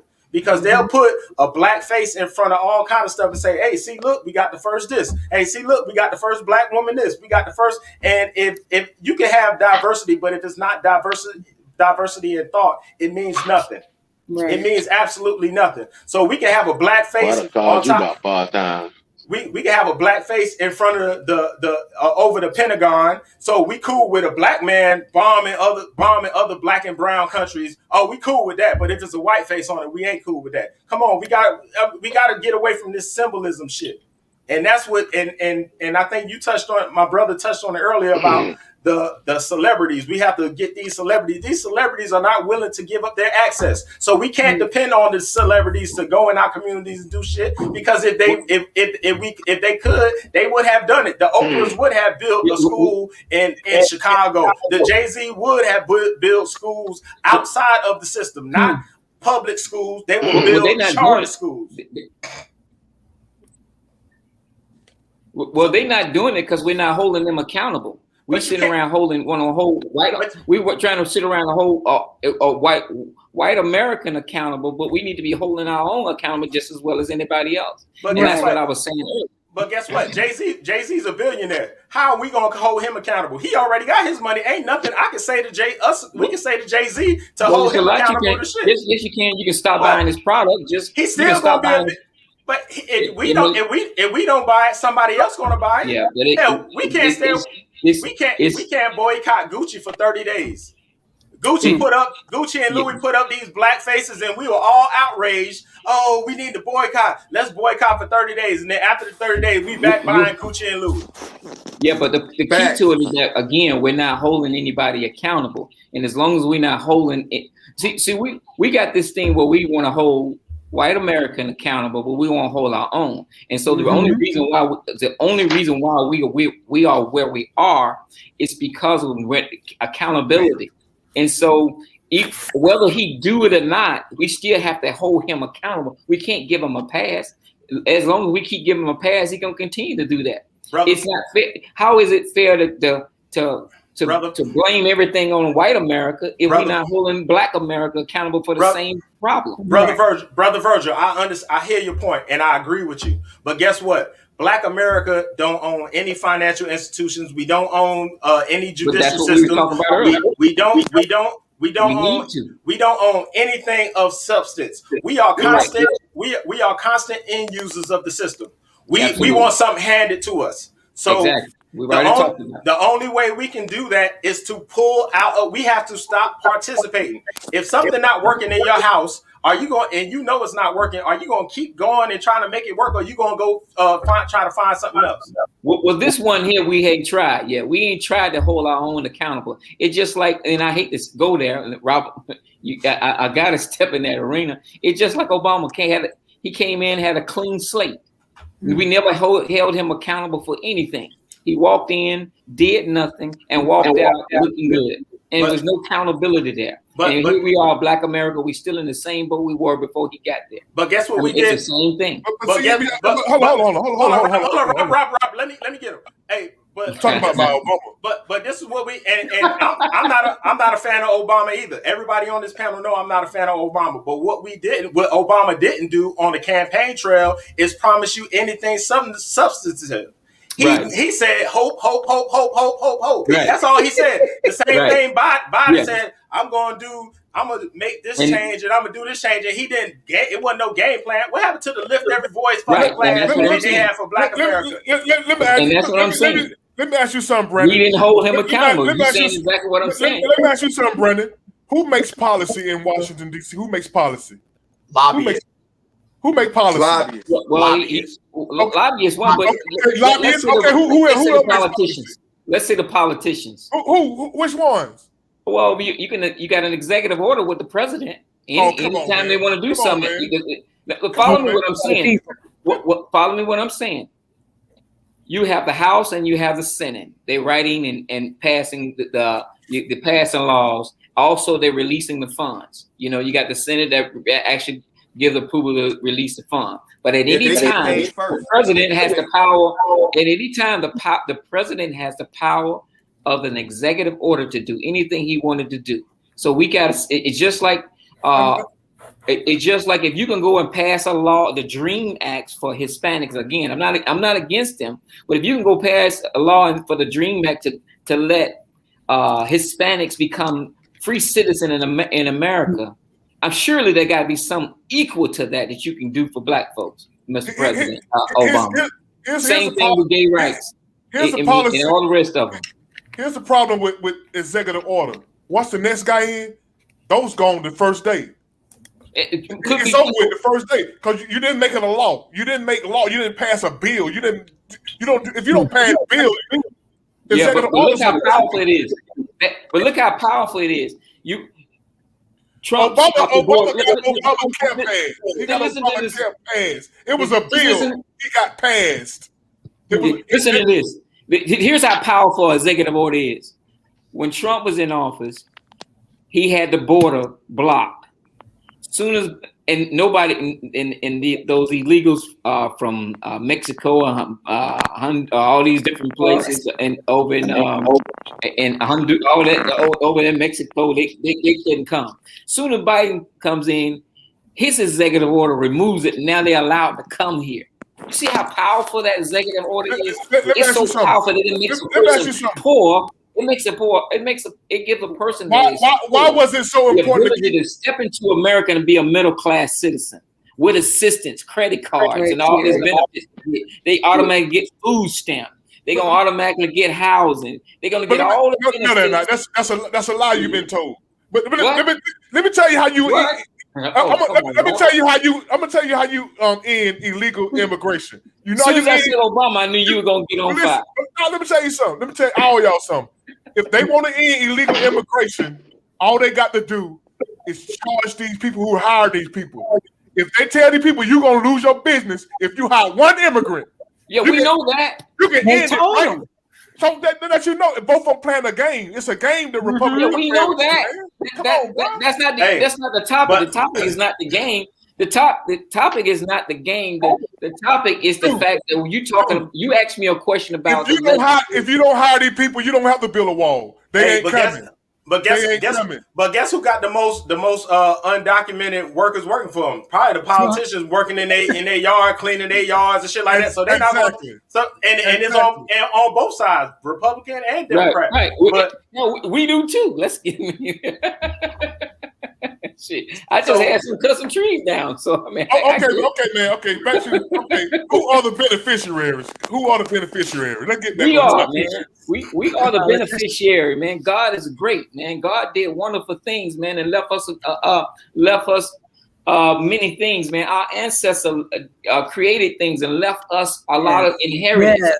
We got to go and take ownership of it. That's all that it's all about, you know. And so if we're going to continue to sit back and wait for handouts, then we're never going to get what we're supposed to get. Again, I think another thing is don't be so greedy either. Yeah, you know, Can't be greedy. Because that's what happened too. We created slavery, many of the inventions. So we come from greatness, man. We come from, great human beings. And so we just got to tap into those successful things that our ancestors did. Not so much of their suffering. It's okay to tap into it. Yes, we come from this. Yes, we were beaten. Yes, the Tuskegee, all of that happened. Yes, all of these, the slavery happened. But guess what? We rose from that. And we are here now. And look at we don't want to go back. I mean, let's take your son for instance. All of that we went through, and look where he is now. How many people can actually be sitting in a seat where they're making that kind of money? I mean, look at the roots. You know what I'm saying? So I'm just saying that we have to start thinking there. Stop thinking about all this stuff because there ain't nobody for to give us nothing. That ain't happening. All I'm saying is that I want the party that's gonna get out my way and let me do it myself. Don't give me nothing. I don't want to keep your hand out. Give me that makes people be lazy. That makes people forget about doing what they need to do for themselves. When they be giving people sitting around, waiting on Biden. But I agree. We need to get out and do stuff for ourselves. But I also believe that if somebody owed me $1 million, if somebody did something to me, they owe me $1 million, I ain't finna forget. I'm not gonna say, well, I'm gonna just go out here and make me another $1 million. No, I want my million. However they slice it up, because guess what? If they can give all these other countries billions of dollars, they can. Every year we give Israel billions of dollars. Every country. Every country. Every country. That's what that TTP was. So you can't tell me that they can't say, hey, if your mama or daddy was born here at a certain date of time, because I just went through this with my mom. When my dad passed, they asked about veterans benefits, and they asked him, was he in the military at this date and this date? Yes, he was. Okay, you eligible for the benefits. It's as simple as that. Were your mama and daddy here on this continent between 18 whatever the dates was? If that means your lineage comes from that means you're owed reparations, and we can give it to you. It's as simple as that. It's not rocket scientists. It's not rocket science. But what they want to do is they want to add all these other groups into it. That's why they use these trigger words: minority, people of color, and stuff like that. You never hear them say black people. You never hear them say that. You always hear them say POC. Minorities, diversity, urban. You never hear them say specifically black, because they know what they're doing. They know we don't. Most of us don't understand that people of color means Mexican, Puerto Rican, Cuban, Jamaican, Asians. Caribbean, Asians, everything. Yeah. We all over. Yeah, so my problem is that not all of us got to work on that at the same time. Not all of us got to sit around and wait on that one thing. So there has to be a plan of action. There are some of us can work on that, but there's others. And then there are others that need to be working on other things. See, we don't have an economic infrastructure. I say this a lot to a lot of people.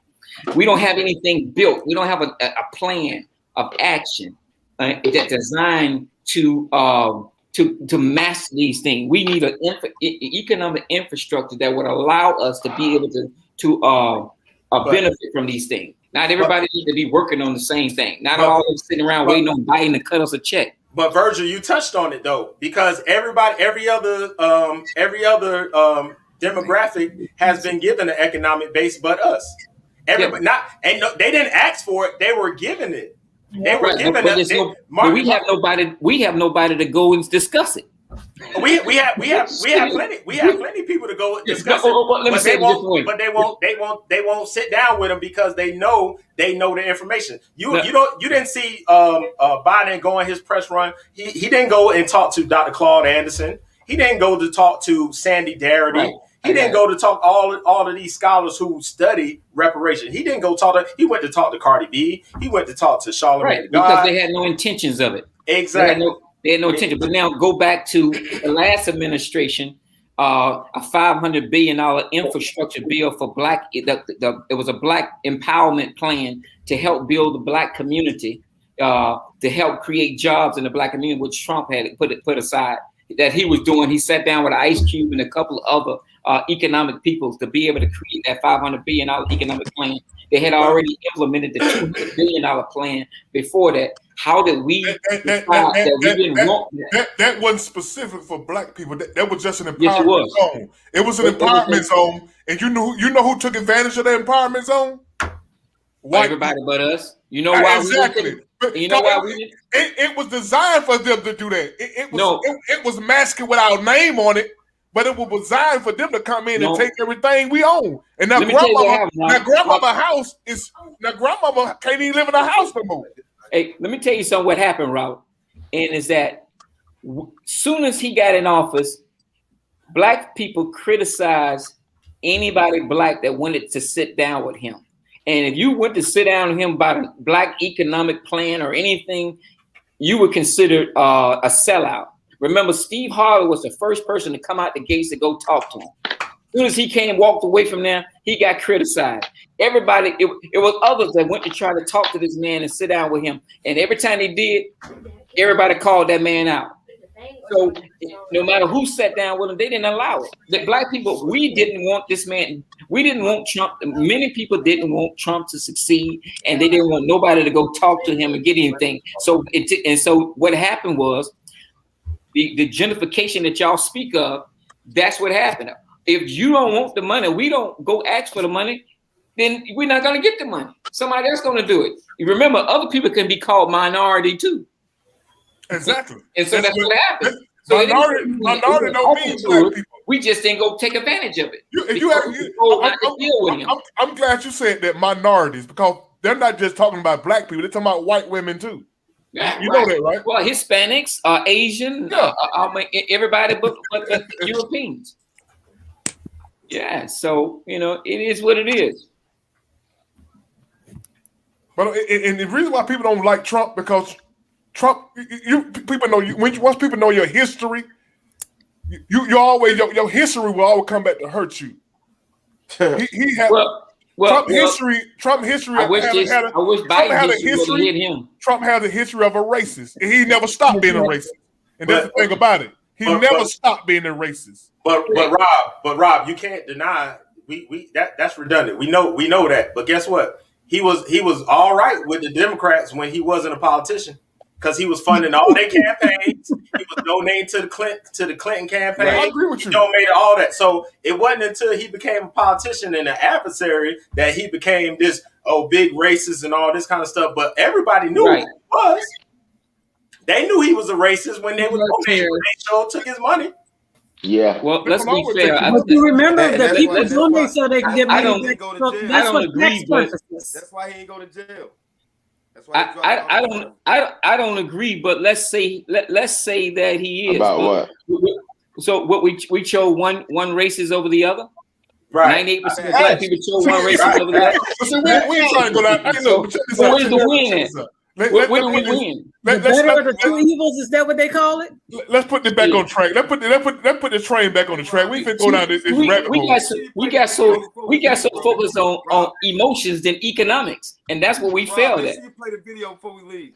Okay, where do we start rebuilding our communities, man? Where do we pick a point? Okay, we're gonna start doing this first. Let's start right here.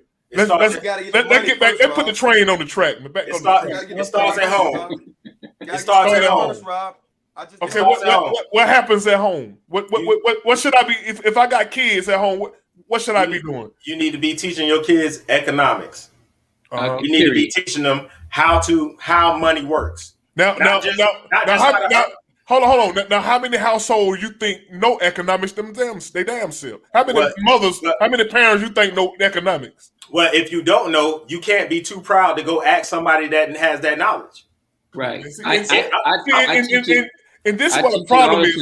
And this, I think, what the problem is. Everybody think everybody can do what you do. Everybody can't do what you do. You know, no. Majority of the people can't do what you do. It's not about doing what I can do, but you can open your mouth and say, "I don't see." Pride always takes up. Pride and ego is a lot of the problem too. Because I can't be if I don't know economics. I know a guy that knows it, and he's my best friend. So I go to him and I say, "Hey man, how do I do this? How do I do that?" And he gives me that information, and it doesn't hurt my ego not one bit to go ask. I always tell my kids, "There's no such thing as a dumb question." I ask all day long. Let me tell you something. That's why it takes a village. What happened? Go ahead. That's why it takes a village, because everybody has their own expertise or their own knowledge about certain things. Now, if you come together and work together, then you can build. The community will be better. Right. Let me tell you something. Things. Sorry. Let me tell you something that happened on Facebook. I talk about economics a lot. I talk about stock market and things like that, how to buy stocks. And I may have had on one post I had about almost 200 people talking about how to get involved in it. I said, I tell you what I'm going to do. I'm going to hold a Zoom meeting. And I'll tell you exactly, instead of me trying to tell everybody individually, I'll tell everybody exactly what I did, because I invest a lot and I make a lot of money from it.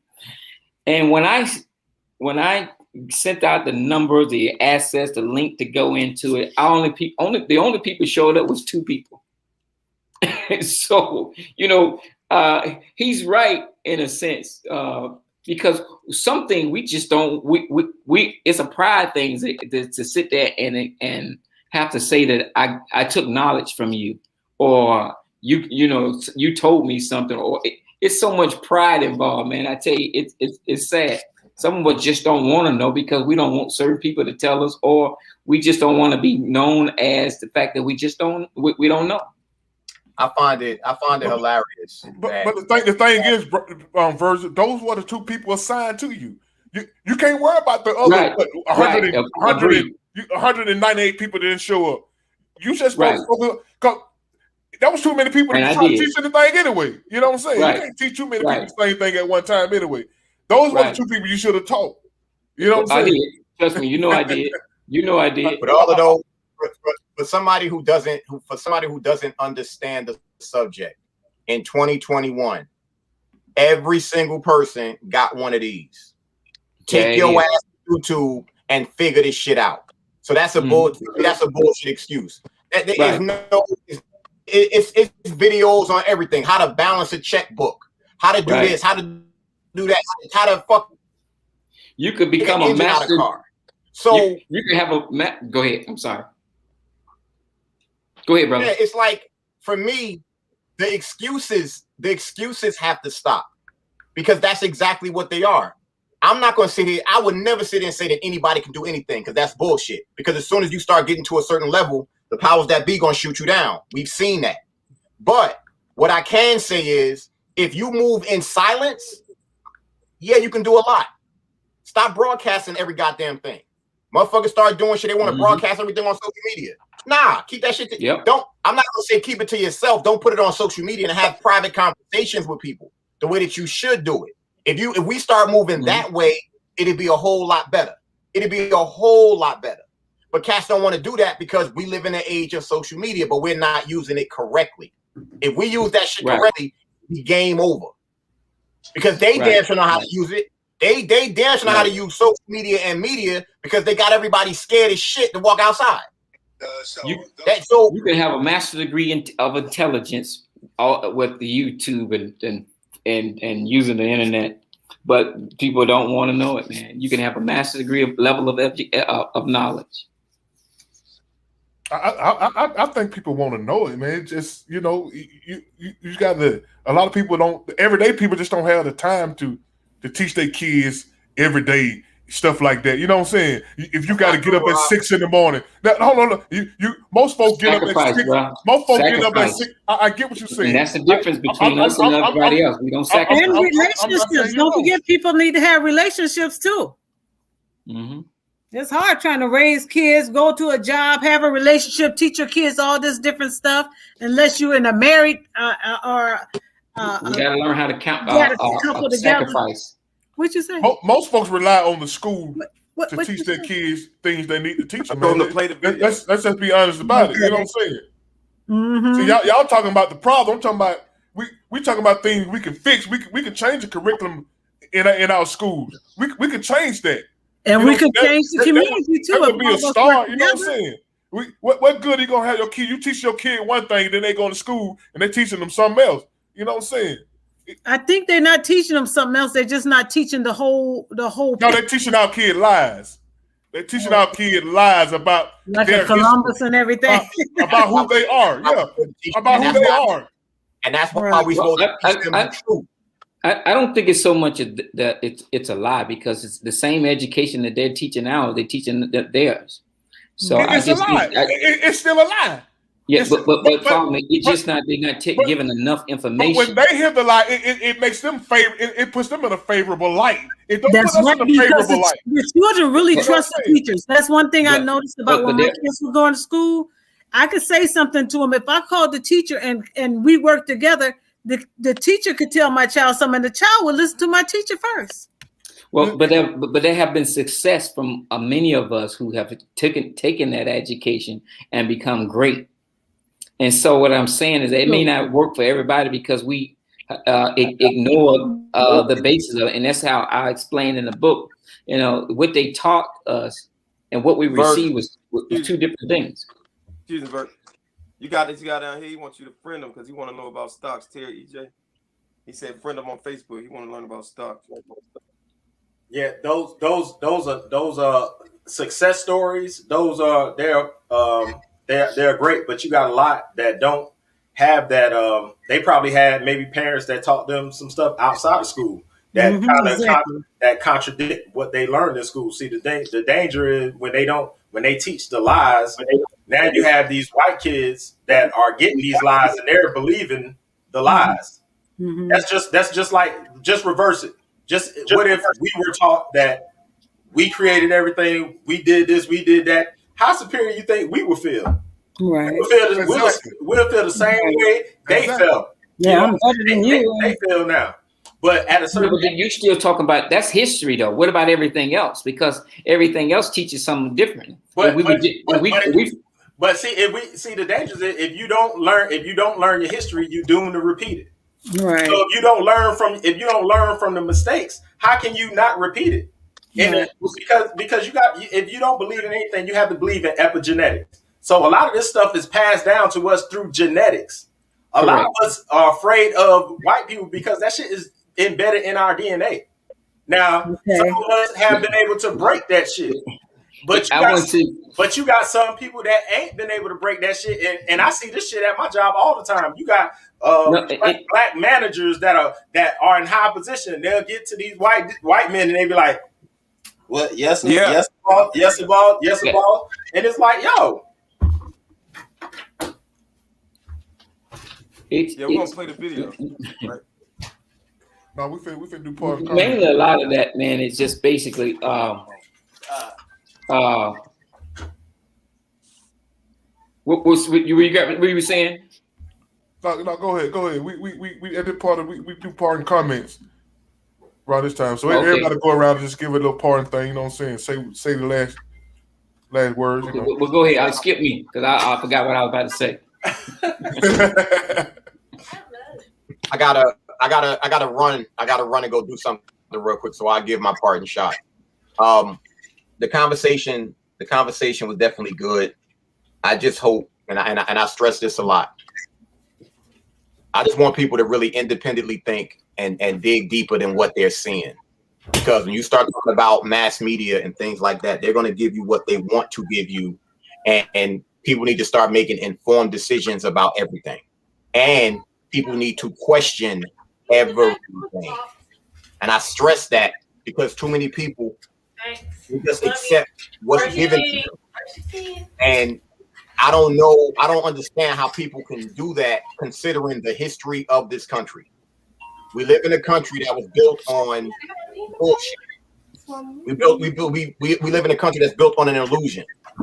And the only way to find the truth is to unplug yourself from this matrix and make sure you do what you need to do to make sure you understand what's going on. And as far as your children, the only people that's going to take care of your children is yourself and the people who care about you and your children.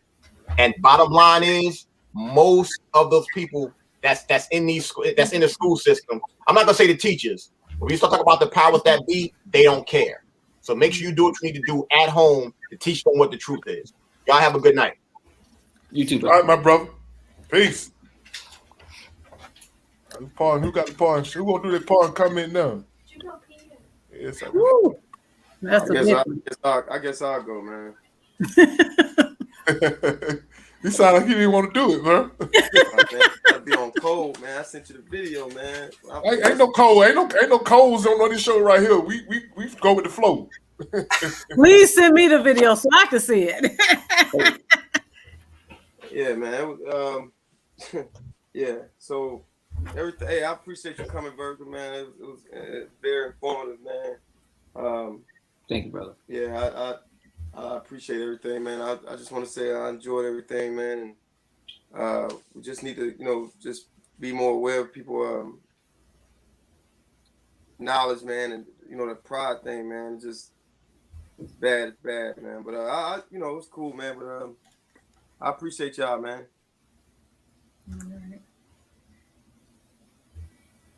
All right, brother. All right, I say my part shots. Hey, Virgil. Hey, nice meeting you, man. I enjoyed the information that you were giving out, and the young lady. I don't know. I didn't get your name. Karen. Nice to meet you as well. I think you were on the show before. Yes. And I think we met before, but yeah, I think great conversation as always. I mean, it's a tough conversation, but it's a dialogue that needs to be had and continued. And so I mean, I don't really have much to say. Like I said, I apologize for coming in late. Oh, you here, man? Who won? Oh, we won, man. I won. Oh, you won. You won with coaching. You went coaching. You just said that. No, I was coaching. All right, congratulations, man. We moving on to the second round Thursday, so we play Thursday night. All right, bro. What's up? Man.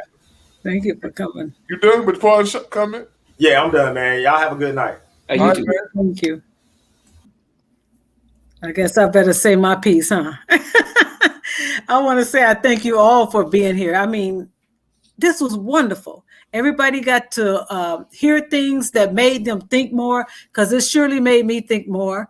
I thank you, Robert, for giving us this opportunity to be together so that we can tell of our different experiences, and not only tell of our different experiences, but be able to be enlightened by some of the things that Virgil said, because it opened up a lot of different information for us.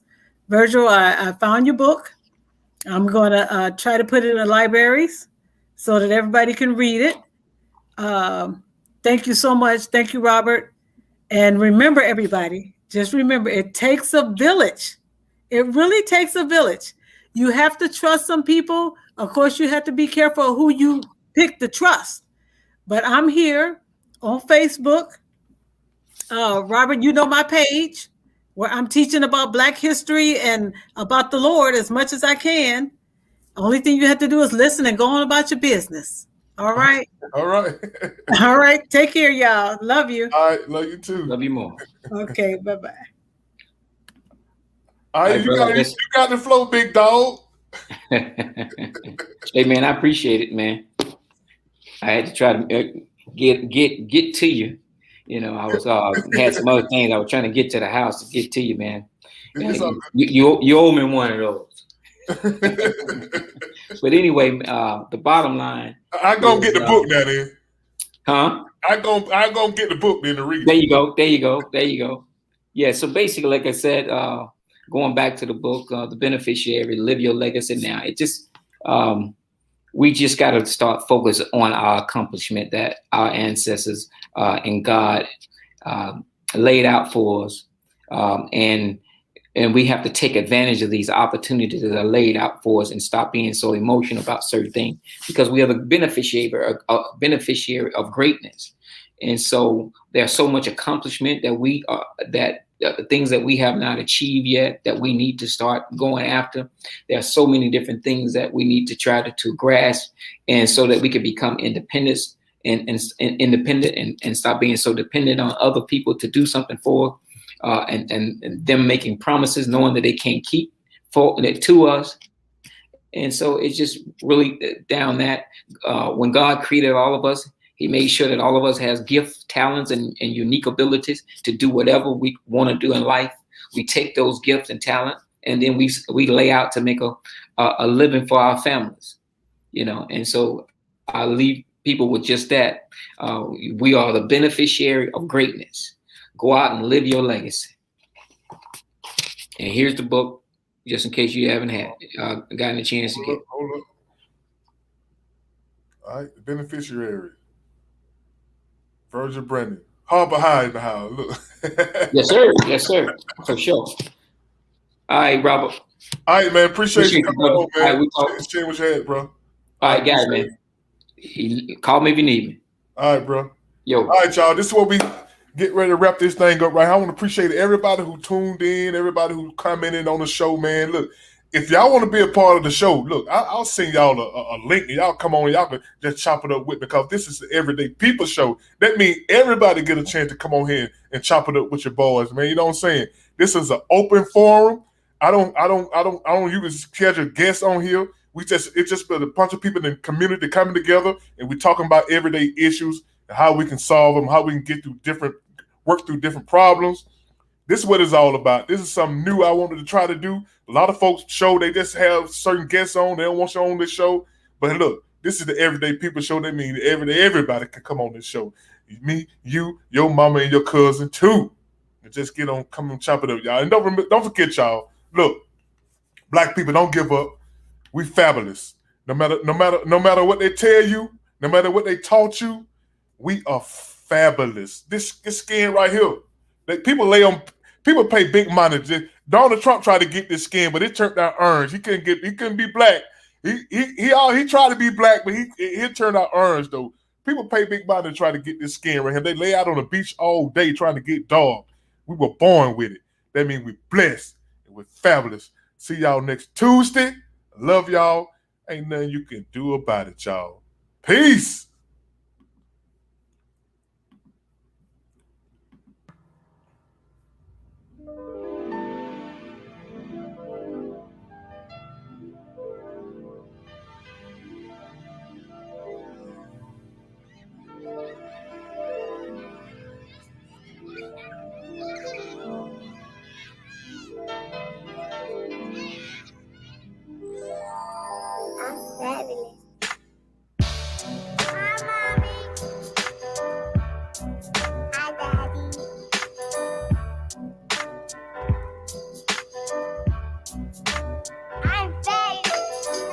Young cat got back, did a little bit. Now we hardy, puffy, tough, do-rag and Tim's. Kinda hard to get a job back out on the block. Charge that to the game. Young girl, she grew up in a rush. Had it bad, no doubt. She don't know who to trust. Every man she ever loved only wanna crush. Charge that to the game. But it's all gravy. Hey, baby, shots get popped, the cops shut down the party. Jeans sag low, blow smoke out of the trees. We've got love for y'all, which I don't love us. It's really a suburban switch lane. Spin the ball, I don't want to call me baby. Yeah. Out kids and funny names. Don't hate on us, we're fabulous. Prepaid sellers for local calls. Yeah. Little guys and demons are bad the most. That's how we roll. Don't hate on us, we're fabulous. Yeah. They met, he said how she was a dime, so naive that she believed every single lie. 17, first time slipped up, about to have a child. Charge that to the game.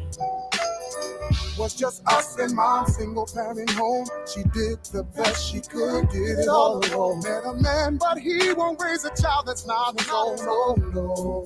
Oh no, but it's all gravy.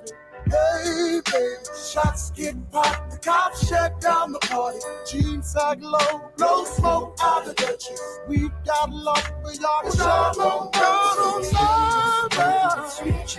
Oh, yeah. Yeah. Don't hate the Lord without love. Oh, yeah. Ooh, about the more. That's how we roll. Don't hate on us. We're all that we got. And no matter ever together, weather the storm. Yeah. Yeah, yeah. Yeah, yeah. But it's alright. Oh, yeah. Cause you and I team up is all we need to get our heartbeat, us B-E-C-T, and never G-I-V-E-U-P, and keep the H-G-A-T-U-P, and never G-I-V-E-U-P, and keep the H-G-A-T-U-P, and never G-I-V-E-U-P, and keep the